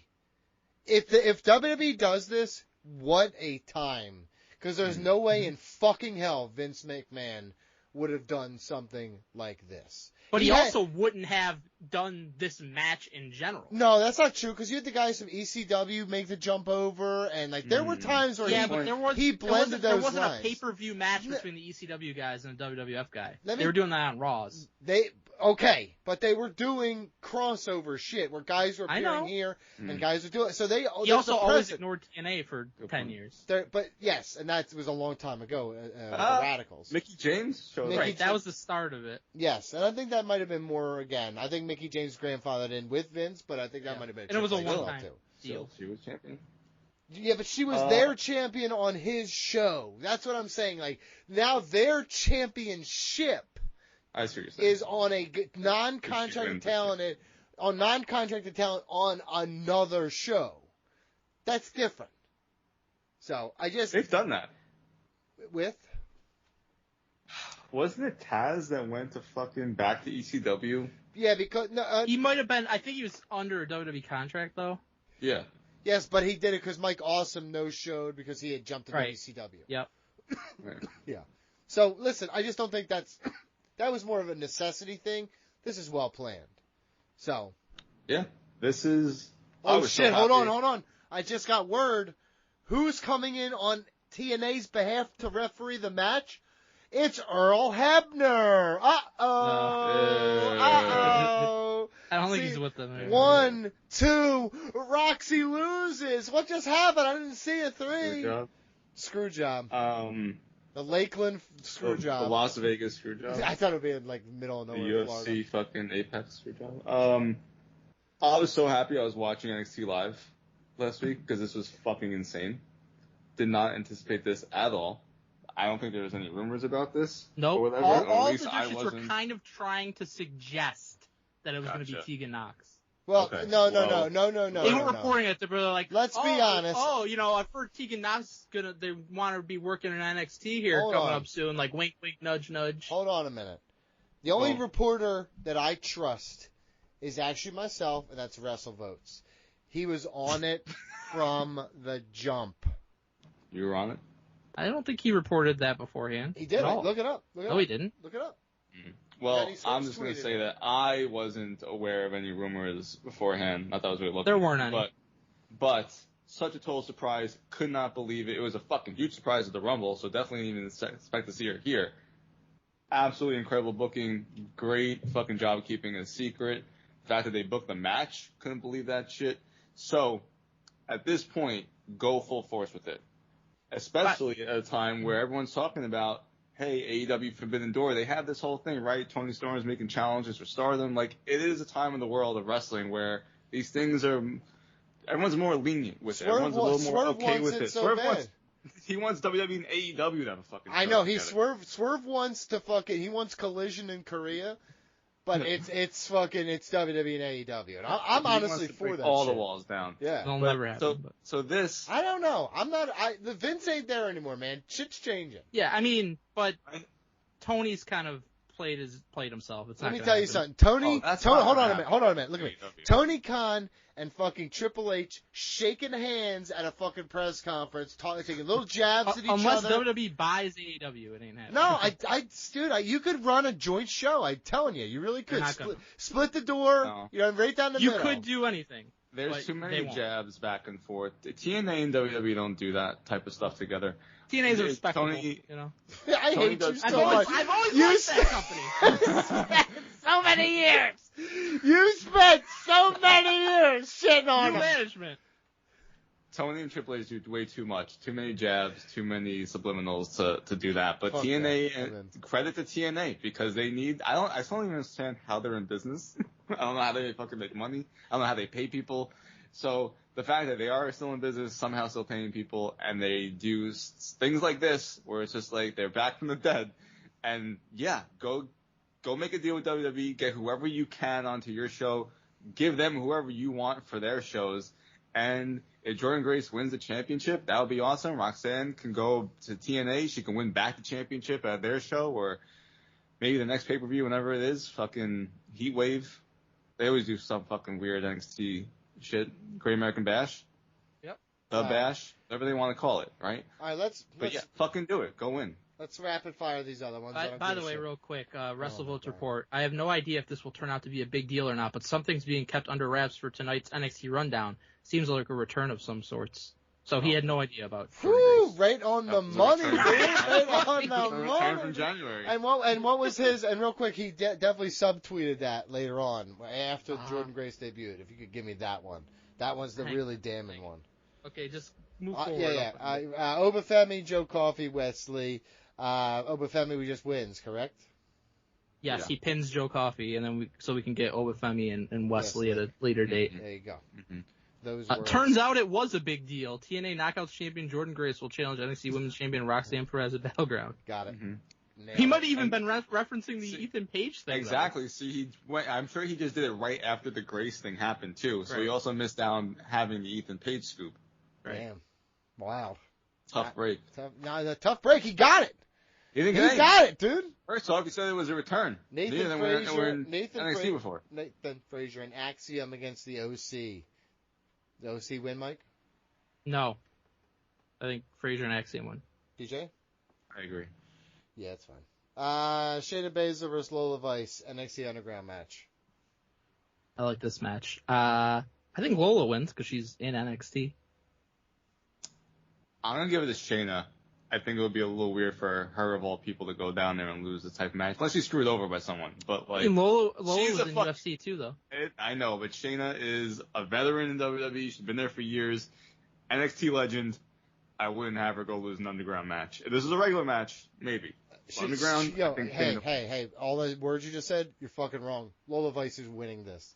And that's what's going to make her better is by beating someone like Shayna Baszler. Lola Vice is staying in NXT. She has a legitimate fight background. But you also have Shayna. Can I tell you something? She's got a better fucking record than Shayna Baszler. So if we're going to be very honest, Shayna Baszler is a mid-ass UFC and MMA fighter. It does matter to me. I tell you something? Sure. Shayna's going up against fucking Bianca and Jade. She's a fucking win like this looks strong. She's about to get her ass handed to her because she's about to make way for Lisa Dawn. You back your shit up. Clash of the Castle, that is June 15th. Damian Priest versus Drew McIntyre. Do we think Drew just wins? Kind of not anymore. Yeah, I always thought so, but then when Gunther became number one contender at SummerSlam, then I was like, you're not going to do Gunther and Drew. No, I think Punk's going to be back by then. CM Punk does. So I think Punk screws him here, probably. Drew and Gunther would be a rematch of last year. It would be weird, though, for Punk. Like, why would Punk screw McIntyre if McIntyre was about to win? Because then CM Punk and Drew, because CM Punk knows Drew wants a piece of me. Because CM Punk's a piece of shit. For spite. Yeah, he's a spiteful little twat who fucking thinks a front headlock means he won a fight. Bayley versus Piper Niven. I like Piper Niven, but this Bayley run has been mid fucking shit, dude. They're biding their time till her and Nia. Yeah, I mean, I gotta tell you. And then does Nia just beat Bayley at SummerSlam? Maybe. I mean, honestly, they've been building her up strong. Like, what a terrible run that they gave Bayley. Yeah. Hi. She deserves so much better. Yeah. I think she's just, for whatever reason, she has never clicked as a babyface on the main roster. No. For whatever reason. Totally different babyface than what she is, but she's still like, I don't know. I think she's great, but for whatever reason, it doesn't click as her being a top. I think the storytelling is dog doo-doo, and I think that's a huge problem. Yeah, that doesn't help. She just has no storyline. Like, at least when she was a heel, she was like an annoying character and everything. Ding dong, hello, love those. Yeah, it was very fun, but she doesn't do anything like that. Yeah, she's not fun. They stripped them of all their. Well, yeah, they took away the stuff that made her fun as a heel. Yeah, but she just do it as a face. Right, but they don't do that. They don't let her do bad anything. Guys. Do the fun shit to bad guys. They make her like the Cody Rhodes of the women's division. Well, that's not the way she should be booked. Sami Zayn versus Chad Gable, Intercontinental Championship.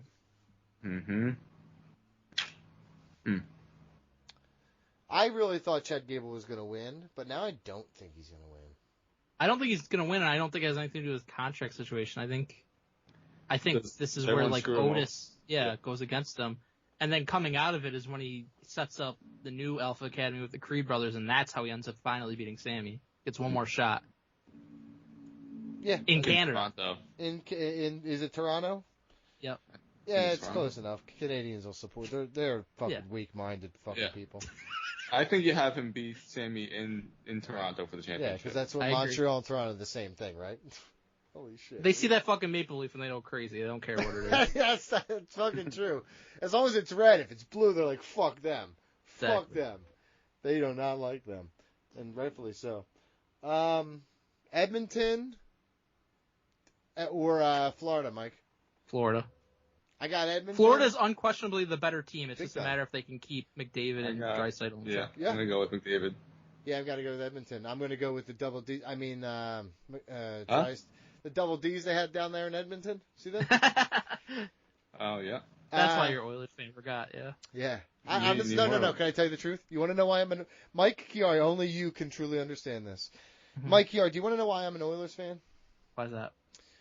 Number one, when I was a kid, that was the god tier team that everybody talked about. It was the '80s Islanders and the '80s fucking Oilers and Flyers. Sure. How we got our asses beat by them in '87. We should have won, right? That's what everybody tells me. Shouldn't have won. So we definitely should have won. We definitely should have won. I was born in '87. Yeah, but you were born in October of '87. Yeah, and '87 season goes into '88. What the fuck are you talking about? Okay, whatever. So, Mike, I want Leon Draisaitl for the Philadelphia Flyers in 2027. Okay. That's why. Because I think that if everything lines up, Mitchkov will be here. We could get Draisaitl coming in. You think him winning a cup will make it more likely he goes to the Flyers? No one likes hockey. No, I just think that I love hockey so much. It's my favorite sport. That's great. But yeah, I think Leon Draisaitl. Edmonton looked like absolute fucking shit in that Game 6 against Dallas. Like, if they play like that against Florida, Florida wipes the floor with them. So. Big time. But again, sometimes they look unbelievable. Sometimes they look like unstoppable. So it really comes down to and their goaltending is ass goaltending too, fucking hold up. That's literally the question. Can they go? Okay. Bobrovsky's gonna win because Florida or Philly can never fucking do anything for him. Did I ever tell you about how I wrote a curtain about story about him being the Iron Curtain for the Philadelphia Flyers for the next 2 decades? Told me a lot of dumb shit. Yeah, remember when I wrote that Brad Lidge article and Michael Layton article? Perfect. And they were no more. Yeah. No, the perfect season with an asterisk. Yeah, whatever dumb shit it was. He was mad. I found out he was mad about that. Also, Michael Layton almost tried to beat me up because I called him a jobber. Wish he would have. Yeah. He fucking cost us a championship in 2010. Forbidden Door, guys. June 30th. Swerve Strickland versus Will Ospreay. Banger. And Takashita versus Participants TBD in a ladder match for the TNT Championship. Okay. I did not see this. Did they announce that? Me neither. It was on Wiki. Okay. Must be true. Yeah. So I might have accidentally skipped it while running through fast forward. No, truthfully, did not see it on the Bleacher Report rundown of the shows, but I didn't check Rampage, so maybe it was on there. So you just Wiki is your end all? As it should be, yeah. Okay. Mm-hmm. Not true, but that's fine. It's never led me down the wrong path. Not then you have not been on it enough because it does all the time. No. Patreon poll results. Mm-hmm. For those that don't know, every month, patreon.com/ringrustradio on the first of the month we put a poll. This month's poll, courtesy of Mike Chiari, was the best jump between WWE and AEW. We had a ton of options here, including other. Great. You guys awesome. Want to take a guess? I think Cody Rhodes won. Yeah, I think Cody Rhodes won, but I will say this, that's not the correct answer. What is the correct answer, Donnie? John Moxley. Cody Rhodes was the one who took a picture with John Moxley, not the other way around. John Moxley's jump to AEW was more impactful. Yes, they've put him in a position. John Moxley has won championships and main evented a bunch of shows. The difference is Cody Rhodes has been put on this little pedestal thing, but he is not as good or impactful as fucking Mox is. Sorry. He's certainly that's better the truth. than Moxley has. That's not true. That you cannot. It is true. That's so fucking stupid. You weren't saying that when he fucking first showed up. Mox was fucking. When they were both in WWE, I thought Mox was better, but now Cody has become better. Maybe it's not all because at no point. At no point. Looked better. Hold on. Yes. At no point in AEW's history, when Cody and John Moxley worked there, was Cody better than John Moxley. He was used like shit. regardless. So he wasn't better in WWE. I mean, he wasn't better in AEW. And he comes. Hold on. So he comes back to WWE, does this storyline, and just this last storyline, his run to WrestleMania and his championship win, negates all the time. Dean Ambrose is better, and his whole. That's fucking stupid. Yes. That's genuinely fucking stupid. And anyone who thinks that, look at me. You're also fucking stupid. So. What's the percentage, BG? So I'll say this about this argument between Cody and Moxley is the grand scheme of the industry. Cody going back to WWE is bigger because he went on to main event WrestleMania twice. Hold on. He fucking helped create AEW. That was when he got legitimized when Mox walked in the door. I just let you fucking talk. Can I talk? You didn't let me fucking speak. Sorry. Thank you. He main evented WrestleMania twice. He's currently champion. He was part of one of the biggest storylines in the world. And he left the company he fucking created. However, to me, when it comes to thinking about like the Monday Night Wars and like people jumping ship, to me, Moxley was really like the first big bullet of firing a shot. And that impact really, in my opinion, solidified AEW of, hey, WWE, we could take your guys. And so for that reason, I, on the Ring With Radio account, voted for Moxley. That's incorrect. Thank you. So maybe, Don, you let people fucking talk before you start No. Listen, you let people talk long enough, they'll make their opinion bad. Whoa. See, here we go. Anyways, John Moxley, because I voted for him, had 5% of the votes. Cody had 42% of the votes. He won in a landslide. CM Punk, 21%. Bryan Danielson, 16%. And pretty much, Tony Storm, 11% of the votes. Oh. Swerve had 5% of the votes. We had some comments. Vic and K. Don Blasio says, I made a mistake in voting when I should have chosen Cody, as it was the making of him, even though he didn't jump to as much of a foundation to building. I don't know. Lightning Links at 89. Don't you ever poo-poo Vicken. I was listening to that. Don't you ever do that again. Because you're not smart enough to listen to him. Lightning Links 89 says all of them, because fuck the WWE. Okay, cool. Okay. Alex Contreras says Tony Storm was wanted in WWE, but is thriving in AEW. DJ McConnell says it has to be Cody, and I don't think it's particularly close. Andrew Skeen says, gotta be a true hipster mark to say anything but Cody. That's not, yo, Skeen's golf, check it out. You need Skeen's golf, but from the bottom of my heart, Skeen. Me and Skeen are so aligned. Ignorant as fuck, and probably too thick to be playing golf, but doing it anyway. I don't play that much golf. I mean, I know, but you pretended you looked like a guy who was playing golf on an ad one time. Ray I play sometimes, but not much. Ray says easily Cody, and Clint Williams has our final comment says, I'm not really a Cody fan, but hard to argue anyone's had a bigger impact either way than the guy who won back-to-back Royal Rumbles, main evented 3 nights of WrestleMania, that's booking, and ended Roman's 1,316 days. And has been boring at most of the time during that. He's pretty fucking mid overall. Same guy he was in AEW, just better storytelling. And it's like it is what it is, dude. That'd be like saying Mox made AEW. Scott Hall going from WWF to WCW was just amazing, and he was booked as like a fucking jobber. Like, no, booking's part of it. No, John Moxley did that. He went and formed the John Moxley is Scott Hall. That's why it was amazing. No, this is so stupid. I can't fucking handle you, dude. This is wild. Okay. Anything else? Yeah, go to patreon.com/ringrustradio. You can vote on polls. You can also hear the ad-free version of our podcast. You also got early access to upcoming retros and match commentaries, including WCW Wrestle War 1992, Rey Mysterio Jr. versus Juventud Guerrera. 2 out of 3 falls match for ECW. Very 1996. Great match. Great match. The match commentary. Most importantly, nothing else is more important than this, Donnie. The TV show's draft. It's next week, 6 p.m. Eastern. Get fucking hyped. I'll send the big board later this week. Are you more excited for that or Christmas bacon? Bacon? Yeah, I fucking thought so, dude. I knew it. Come on, man. You're talking about food. No, I'm talking about Christmas specialties, dude. Like my fucking... Now, if you said the TV show's drafted your fucking shit potato salad, I would have said the TV Hey. Not my potato salad. I didn't make potato salad. I was trying to get it. Yeah, but you vouched for it. Well, I was. Did you get that on Christmas growing up? Me? Yeah. No, I got weird things called presents. It's so weird. I was old fashioned.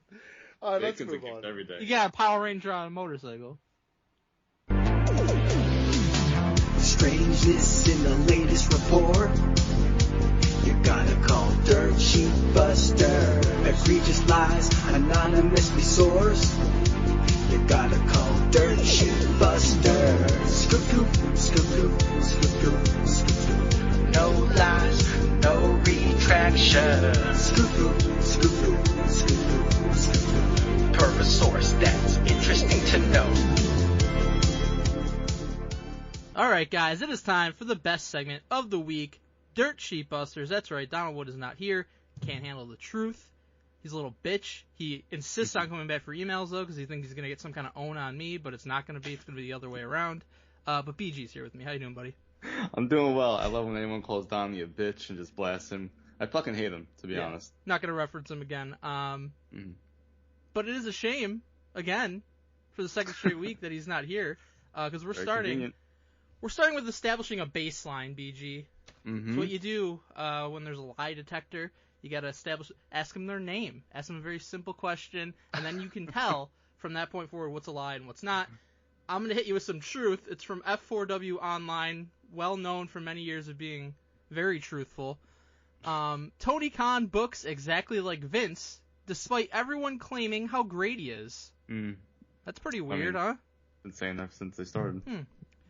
According to Brian Alvarez on the F4W Online message boards, the script for the 2024 Double or Nothing pay-per-view was changed multiple times, leaving talent in the dark until moments before the show. Wow. Here's the quote. Tony switched the script on yesterday's pay-per-view multiple times during the afternoon. Most people, not just the wrestlers, have no idea what they're doing until the day of the show, and sometimes not until an hour or so before the show. People are flown to towns and given nothing to do. Others are begged the day before the show to please get to town so they can do something last minute. He knows what he wants to do for pay-per-views, although this often changes, but as far as week-to-week TV, everything is booked show to show. For most people, Tony Khan's incredibly difficult to get a hold of. In some ways, it legitimately is more like 2019 WWE than it is 2019 AEW, where he was much easier to get a hold of. He had very complex long-term storytelling. We know that doesn't exist anymore. Wait, when did it ever exist? I don't think it ever did, but it definitely doesn't now. Many people had a good idea of what they were doing and where things were going, and often most of the following week's entire Dynamite card was booked and announced before the previous week's Dynamite had even ended. It's night and day, the changes, and people who work for the company in all roles, from the wrestlers to the office, talk about it, in all caps, all the time. Wow. Man, sounds pretty rough over there.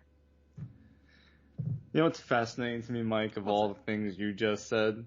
That this is from the message board. Right. It's not like he's talking about this on all the podcasts and it's in the newsletter for everyone to see, right? Because when it was Vince, it was everywhere. That's all they would do was talk about this. It's somewhere where he feels he can kind of bury it a little bit. Mm-hmm. Very interesting. You're right about that. Very because fascinating. Every single week, without fail, for years and years and years, we had to hear about the last-minute script changes for Raw. Yep. And now, sounds like AEW is doing the same thing, but you're right. Not really being talked about that much. Very interesting.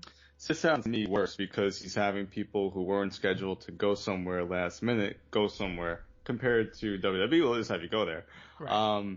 And listen, when it comes to all script changes, we don't know what's good. We don't know what's bad. We don't know if something was better or worse. So we're just saying that the script is changed. That to me, this is nothing as far as people don't know what they're doing until the last minute. Well, probably because they want shit to fucking leak and people be talking nonstop. So maybe that's why. And he saw, just defend Tony a little bit here. We're like, hey, you saw all the leaks going on in WWE for years and years. Well, I'm not going to tell people shit. Right? Now NXT they do stand-ins and shit for their surprises so that people don't know. That's what they've been doing lately, so. HBK knows the business. Sure does. That's why he's the best. This next was from Wrestling Observer and Fightful.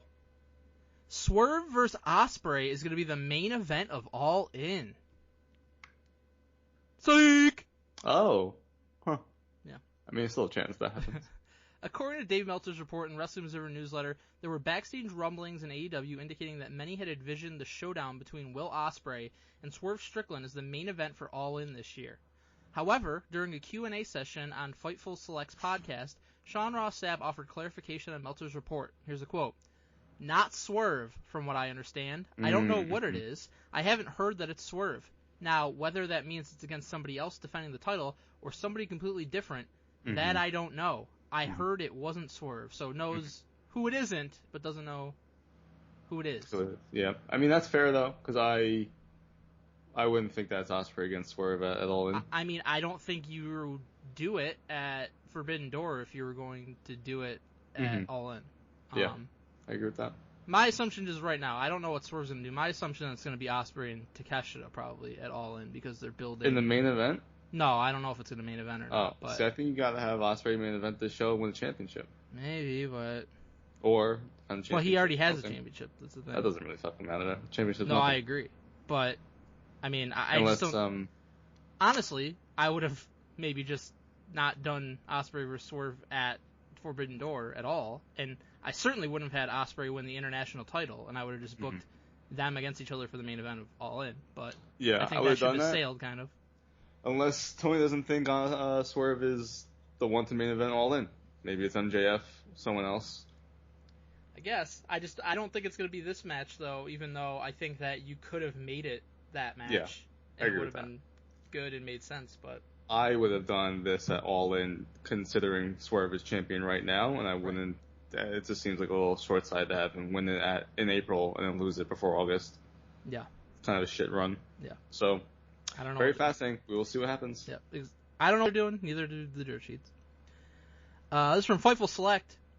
BG, here's an NXT report that makes absolutely no sense. Oh, okay. See if you can maybe make heads or tails of this. I will decipher this. Okay. According to Fightful Select, the May 28th episode was chaotic backstage due to several crew members arriving early on Tuesday, causing, and I quote, nerves to be frayed by the time the show went live. Wow, those nerves were frayed. Mm-hmm. So... Why would they be frayed if they were arriving early? Crew members arrived early, causing nerves to be frayed at NXT. But wait, that's the whole thing? That's the report? Yeah, that's it. What the fuck? I don't know. I thought that was like the first sentence. That doesn't make any sense. Why would they? I thought there would be an explanation afterwards, but there wasn't. If they were late, I could understand why nerves would be frayed. I agree, yes, because then you'd be scrambling to get things done. Right. But why would people arriving early cause nerves to be frayed? This is fascinating. Do we ever get a follow-up? No, not that I saw. No follow-up. And we never do in general. So. Well, maybe tonight. Yeah, maybe. Nerves were frayed. Maybe. My nerves are frayed waiting for the fucking follow-up to this. This is from Wrestling Observer Newsletter. Meltz is clueless about the WrestleMania 40 documentary. Honestly, I think everyone is. I agree. What the fuck? This is supposed to be the Wednesday after WrestleMania. It's been almost 2 months. Hey, what they got to control whatever narrative they want to put out there. At this point, they might as well just do it next year and be like, "Hey, remember what happened? Like, what the fuck is going on here?" According to the Wrestling Observer Newsletter, there is significant talk about the delay, which was originally scheduled to air nearly 2 months ago and still lacks an air date, and the rumored need for The Rock's clearance was also debunked. Lastly, it was also mentioned that the real reason for the delay is known only to a few people. Thanks. No shit. Yeah. Triple H, Brian, and Dwayne. And Nick Khan, maybe. Yeah. There you go. I don't even think he gives a fuck, to be honest. Probably not. Maybe he doesn't even know this exists. WrestleMania has already happened. Who the fuck cares about it? I will say this, though. Never been more excited for a documentary in WWE. It better be awfully good if it's taking this long. This is from PW Insider. People were sad that a respected wrestler got hurt. Yeah, I believe that one. I believe this one, actually. Unfortunately, Adam Copeland has announced that he sustained a fractured tibia during the match and will require surgery. This news has elicited a wave of universal sadness and sympathy among the AEW community, as reported by PWInsider.com. That's it? Yeah, that's it. That's not a report. I think that it only should have been reported if people were like celebrating the fact that he got injured. That's news. That's just obvious. Go on Twitter and people were upset. People being sad that Edge got hurt after jumping off like a fucking building, basically. That should be a report. We know. I still can't believe he fucking did that. I'm sad that he was given clearance to do that, to be honest with you. I'm sad he got hurt because we got this report out of it. Me too. It makes it worse. Makes that much worse. Salt in the wound. Are you ready for the coup de grace? Double Simon. It's from Wrestling Observer Radio. BG, Dominic is medically cleared, per our eyes. Was he just wearing a sling? Well, Wrestling Observer Radio's Dave Meltzer provided an encouraging update on Mysterio's rehabilitation progress, confirming that he's now cleared to engage in physicality once again. He's cleared to do physicality, Meltzer reported. Now, a couple things on this. First, Meltz was the one that created this whole mess in the first place by reporting that he was going to get Tommy John surgery. And then sure was. Dominic, probably hours later, is like, no, I'm not. Yeah. And the timing of this report is hilarious because watching Raw last night, he fucking ditched the sling, got in the ring, was swinging around a fucking steel chair. So yeah, you know what? I think he is cleared for physicality. Thanks, Dave. Thanks for letting me know that. If he would have reported that Sunday, or Monday before Raw. Oh, this is after Raw? Yeah. This is from today. See, that's why I said what I said. I thought this was before Raw. No, this is from today. Oh, wow. After we all saw him get physically involved. I mean, he's got to make sure he's not going rogue. He's doing due diligence right now. Oh, gotcha. So, okay. So Dave saw Dom swing the chair around. Yep. So he called his very real contacts in WWE. It was like, hey, is Dom medically cleared or is he going against orders by doing that? Yeah, and exactly. He's medically cleared, you fucking idiot. And then he's like, I've heard that he's cleared for physicality. See? There. Okay, you know Should what? have been coup de grace, you know what? That makes so much sense, BG. Thanks. Yeah. Besides that, how'd we do? Ooh-ah! We miss you. My nerves are frayed waiting for Roman to return. I guess Mike Chiari fantasy standings. In last place, negative 30. 13th place, Andrew Ski. Deserve. Yo, by the way, a giant truck just scooted by my house. Scoot. It was Skeeter right there, Skeeting by. I gotta be honest with you. Skeeter is starting his own business. He's really putting himself out there with this skiing golf. You know what I mean? It's fucking unbelievable, dude. He's I'm proud of him. He's awesome. I'm so proud of him. He took he quit his normal job, bet on himself. Helps he's got a doctor wife, but he bet on himself and he's fucking doing honestly amazing, and I am so proud of him. But I just want to say this, and I hope he's listening, and I hope you at home listen too. I think he's really being a piece of shit with his time because he's not giving it to me for free anymore. I think he's a great man. Go ahead. Deserves to be last. Tie for 11th with 10. Angel Meza and BG. The fuck? No one wrestles on my fucking team. I love it. You guys enjoy it down there. You guys can talk about weird video games together. Yeah. Enjoy it down there. In 10th with 15, Donald Wood. Yo, I'm up here, dude. I'm up here, man. I'm playing some weird fucking video games, Donnie. Yeah. I can hear you talking about the games the whole time. I'm just like, shut up back there. In 9th with 17.5, Tyler Sutton. He's right there. He's right in front of me. Good. Yeah. In 8th with 22.5, Jim Del Chapo. I'm within striking distance of Jim. Sure. In 7th with 30, George Cruz. I'm not that far back from George either. He's got double your points, though. Yeah, dude, with one championship win, I'm tied. Ahead.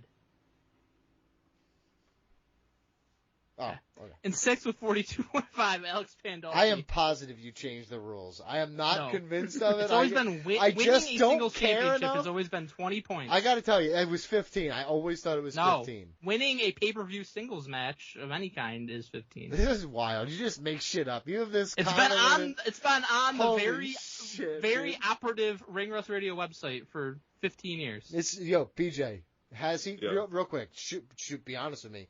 Do you think he's changed it a time or two? Never ever. He says said never he says ever no. like Donnie did. Like, I know now he's lying. Donnie, did you eat that? Never ever did I. Good. Never ever. Tied for fourth with 45, James Dick. And the man who's making a run up the leaderboard, Big Money Mike. I hate how much. Right. He definitely changed. Thank you. Thank you. He was in like fucking 8th place last week. Yeah, it took 2 wins to get me up there. Yep. Well, 3 technically. Tough season. Yep. In third with 50, Reggie Gill.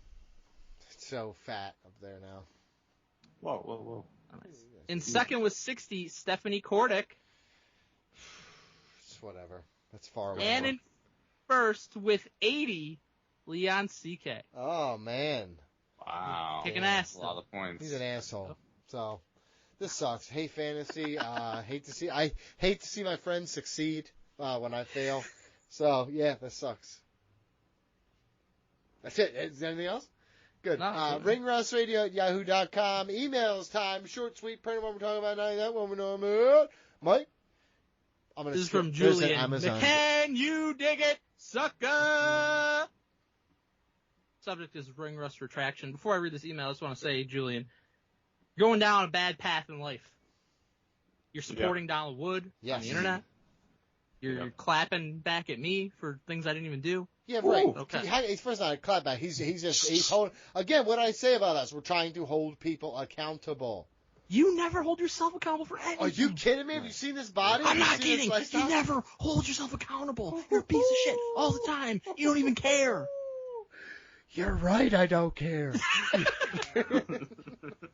With the overwhelming confirmation that the WrestleMania 40 plans were indeed changed and a pivot was made, Mike Chiari, my dog, as a respected journalist, we demand, in the words of Ludwig Kaiser, a retraction of your refusal to acknowledge the obvious every time this subject was brought up during the build to WrestleMania 40.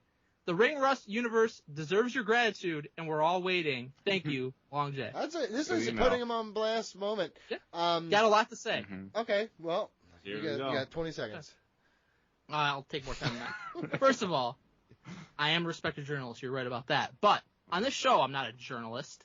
None of us are. We're giving our opinions on wrestling and what our thoughts are. Yes. So I have no retraction for an opinion. Yeah, There's well, no need I will say this: we there's informed I don't speculation. frame it as this is my report. We're not talking to anybody. What you're getting here is just us.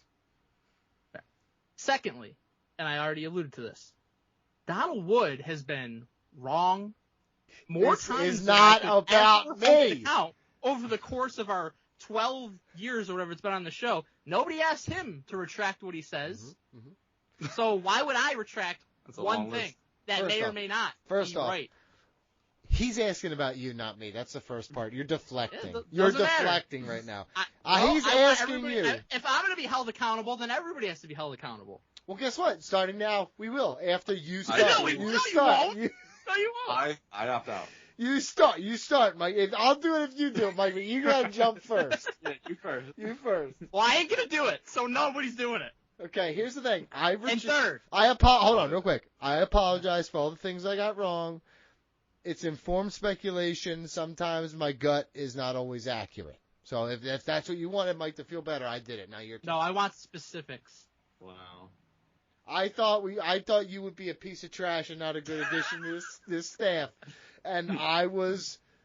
While I will not say I was incorrect, you've been better than expected. I'll say that. I've been better than trash.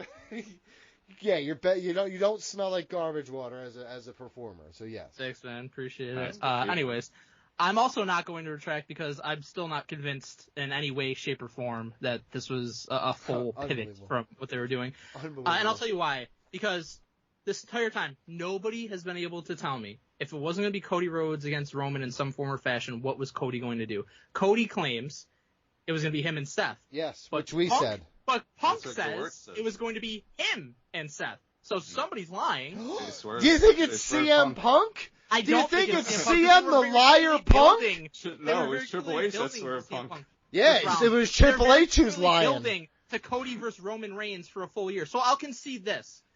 Could it have been a pivot from just doing Roman and Cody to pivoting towards maybe like Roman and Rock on night 1 and Roman and Cody on night 2, and then they pivoted again just to Roman versus Cody. Maybe that.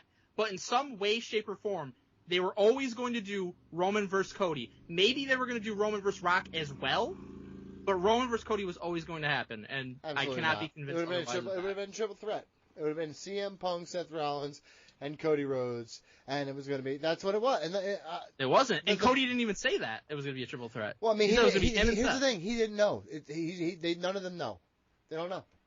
They just don't know. It seems nobody knows anything about this. I will say this. If I had to point to one person being a fucking liar in this whole situation, I would actually point to 2 people, starting with Triple H, who's a known fucking carny piece of trash, and also CM Punk, who's a crybaby piece of shit. So, a lot of unreliable sources in that mix. You know what I mean? And I don't think it's any coincidence that this documentary has taken months to come out when it was supposed to come out already. Because they're going to control whatever narrative they want to put out there to make you believe what they want you to believe. Insane with this. Yo, it's got to be... I'm just saying. Can I just say something to you? Your wife should be a saint for putting up with your horse shit.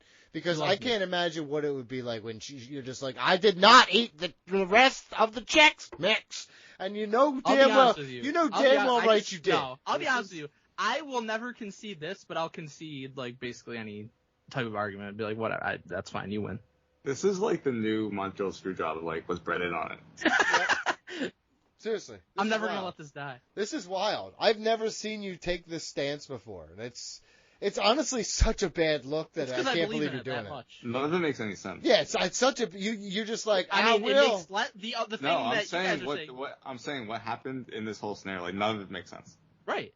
I want to see a documentary because it's all, like, none of it makes sense. The best part is I can't wait to see a documentary just because it's going to bring this to the forefront again, and Mike gets to be exposed as a fucking maniac again. Brother, don't you worry. I'll find something that's going to You're going to be like, listen, on my side. On frame 16 of minute 41, as you can see here, there's a rough cut, and that's where The Rock's like, just kidding. Got it. Yep. I got you. We're good. You know what? At this point, dude, do not ever say sorry. I need it now. Promise. Okay, thank you. Next email, please. Great email, Long J. It's not going to work. Yep. Nice try. Yeah. Thanks for defending me online, though. Don't do that anymore. Frivolous. Next email comes from Shelton Benjamin Schneider. Summer's Naomi story. Hey, yo. Along with some help from Woken, Matt Hardy, Kentalani, I tracked down the full Naomi spitting story. It was sent over 5 Smarks comments during the Mixed Match Challenge in early 2018. Yep. Sidebar, I'm going to interject here. I loved the Mixed Match Challenge. It was very fun. Yeah, it was super fun. Was Back it to Naomi and I think it was AJ Styles and Charlotte against Naomi and Jimmy.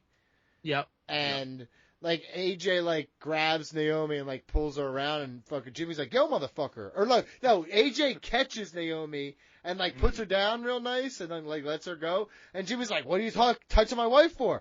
And he's like, I just saved her. And Charlotte's like, he just saved her. And the whole that was Alexa Bliss and Braun. There was a lot of really fun Miz and Asuka, they won it. That was actually surprisingly some of the best storytelling we had in WWE for a while there. I enjoyed it. Anyways, Matt compiled a best of, which featured 20 Smarks comments from the Mixed Match Challenge, including the Naomi saga.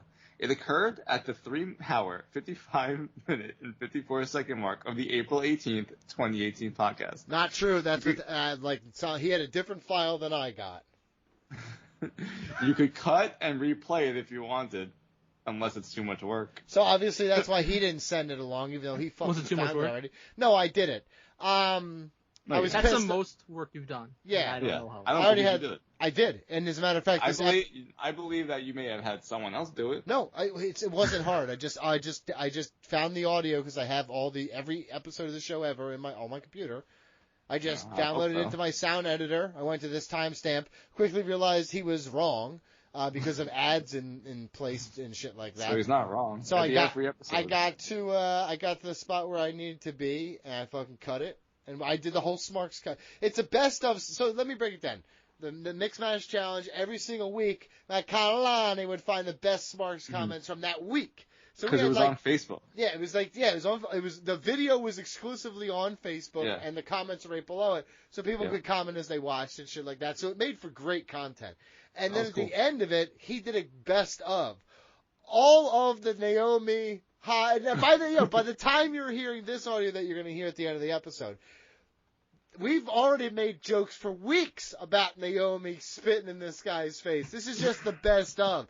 Because it, slipped it in, the first one of, Naomi hocked a human-sized spit at me in front of my family, and I felt shame ever since. And then he says something along the lines of, I want to be apologized to or WrestleMania tickets, right? And then that person... It's not just 1 week. Went every single week with a new version of what happened on that situation. So it's 5 different fucking stories about the same day. That's awesome. I like that this dude put WrestleMania tickets on the same level of getting an apology. Yeah. Fuck the apologies. Give me WrestleMania tickets. It's like saying they want cash or a gift card. Be like, I want the cash. I do need pants from Amazon though.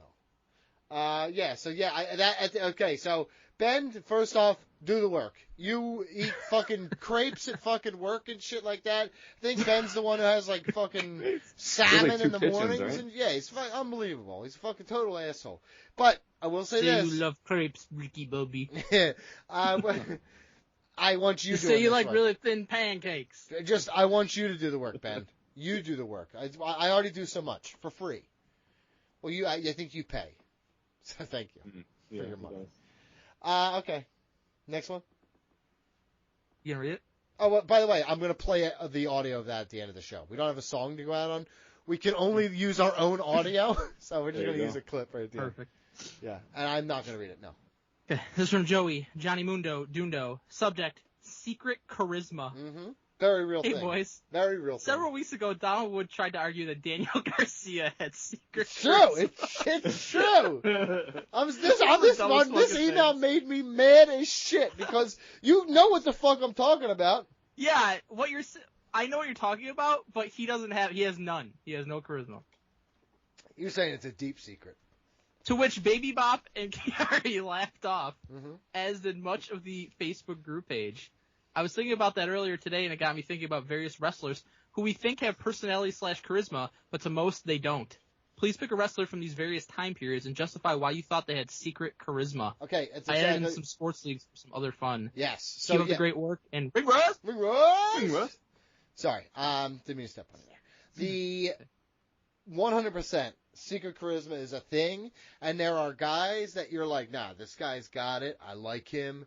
And then it never pans out. And that shit happens all the time. It happens in sports all the time for sure. But in wrestling, this was a good exercise to go through because this was my chance of trying to explain to you who I think Daniel Garcia kind of reminds me of and what he can be. So let's do it. We'll go generation by generation, Mike. Childhood. Oh, wait. Hold on. You missed PS.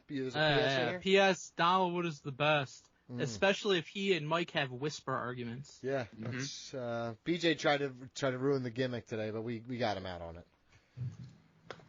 Childhood to new generation, 1980s to 1995. Brad Armstrong. Well, he had real charisma backstage, but none when he got through the curtain. Listen, I never seen him backstage. All I know is Brad Armstrong. I'm going with Savio Vega. I was a fucking huge mark for Savio Vega as a kid for some reason. I don't know. Because he was Razor Ramon's friend from Cuba who came to save him. And I was just always rooting for Savio Vega. He had it, man.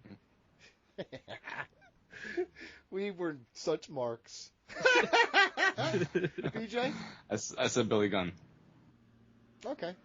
I mean, I don't agree that he had regular charisma, I think.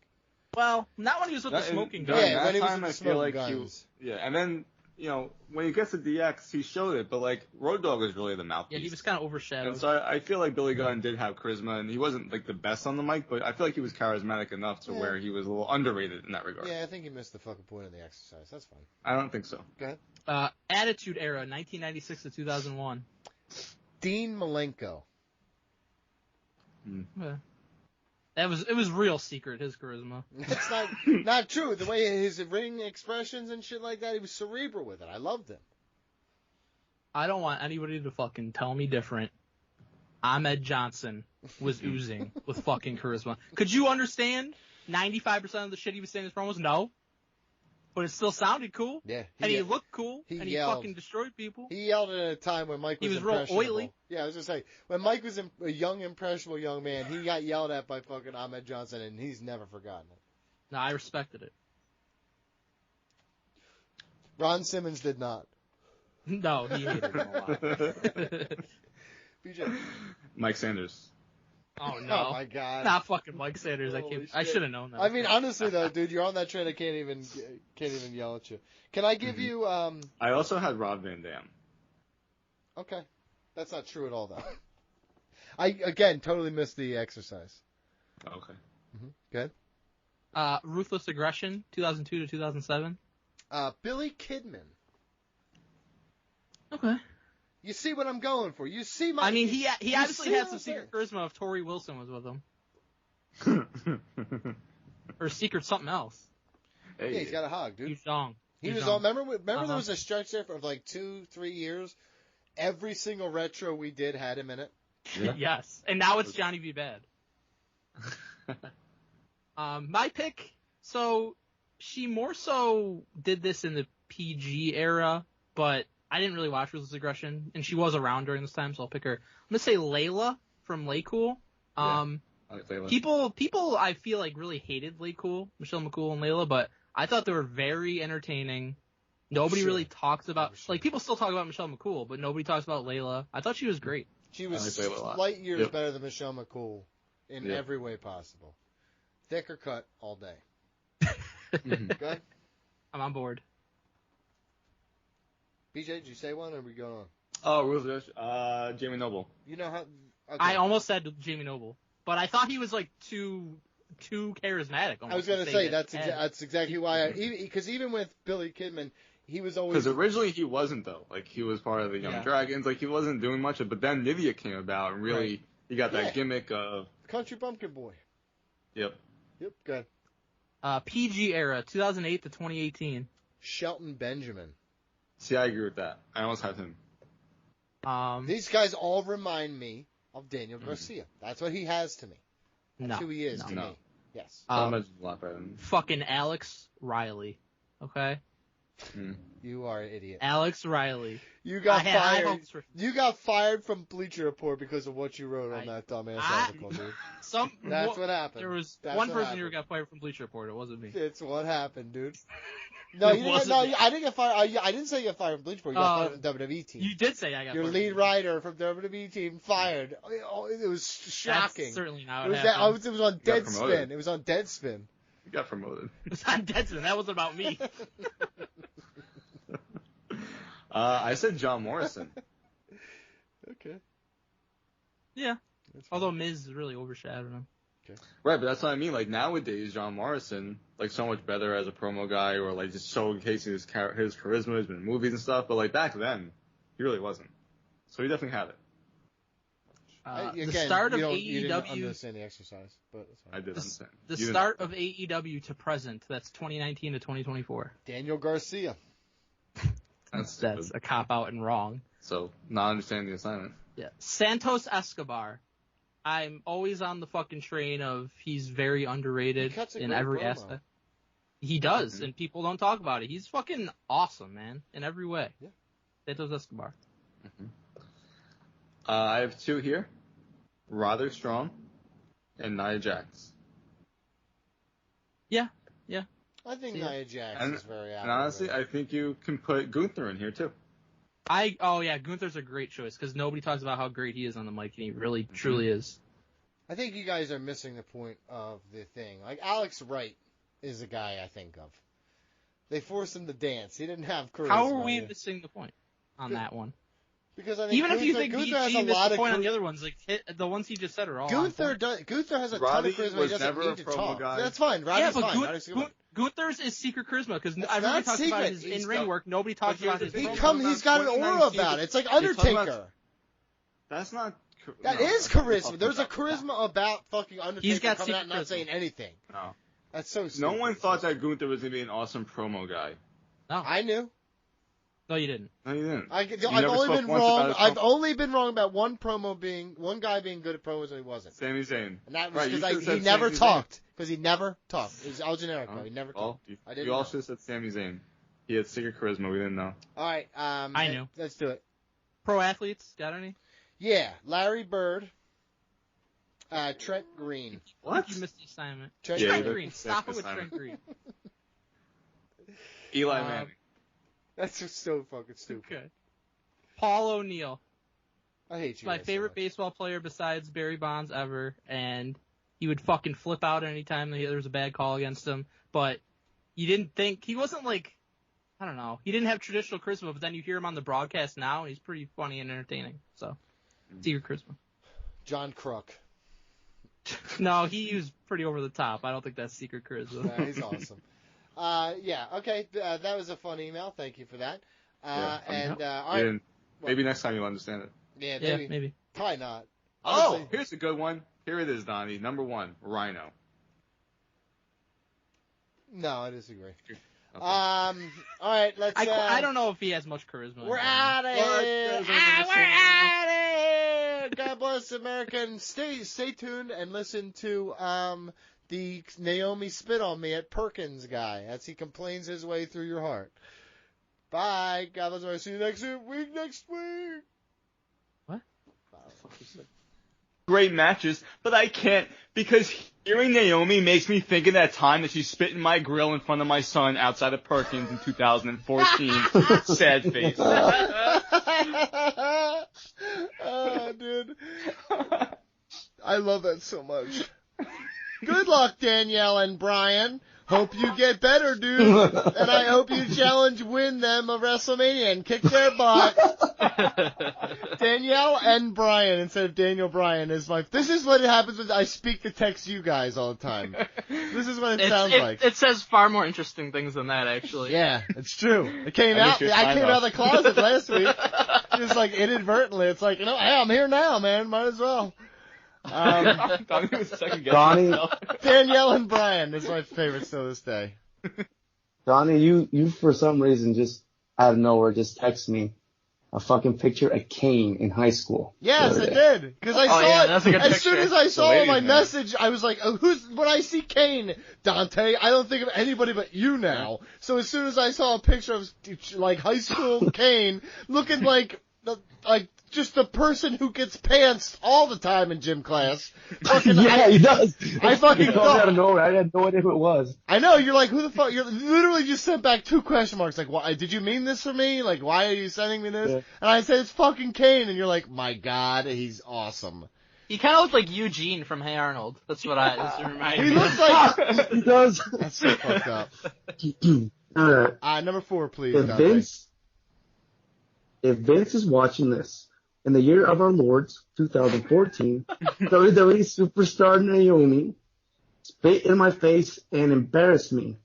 Please make this right. An apology or Mania tickets will do. I love it so much. I love it so much. Number 5, please. I'll read number 6.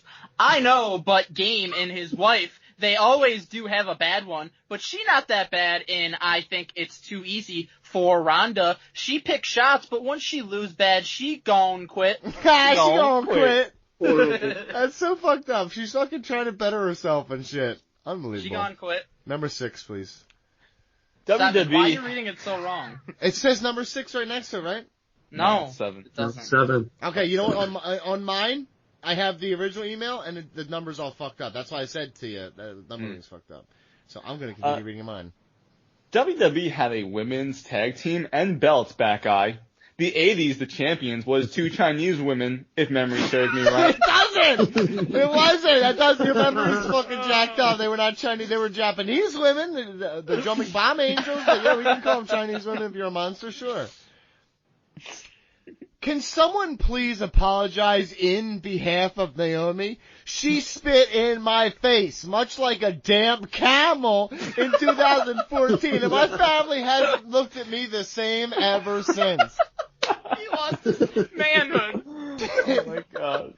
Oh, that's incredible. Are you sure it's a man? I thought this was a woman. I don't know. Maybe it is. Maybe they're both red. Who knows? Number 8. This is good. Number 9 for Dante. Bobby Roode looks like my dad's friend who drink and drive. Oh, this might be my favorite of all time. That's not good. Dad's friend's a good-looking guy. Yeah, like I said, he's an asshole for drinking and drive. What a piece of shit. That's that too. Okay, number 10. IDK what Vertigo is, but don't worry, you'll never lose career at WWE. Remember, if pills can't solve it, it's mentally get exhausted, rest with nap. Whoa, dude. That's like pills can't solve it. Honestly, it sounds like my therapist, like trying to break down what the hell's wrong with my brain. It's like, you just need to take naps. You're obviously exhausted. It's like, I do need pills. 11, please.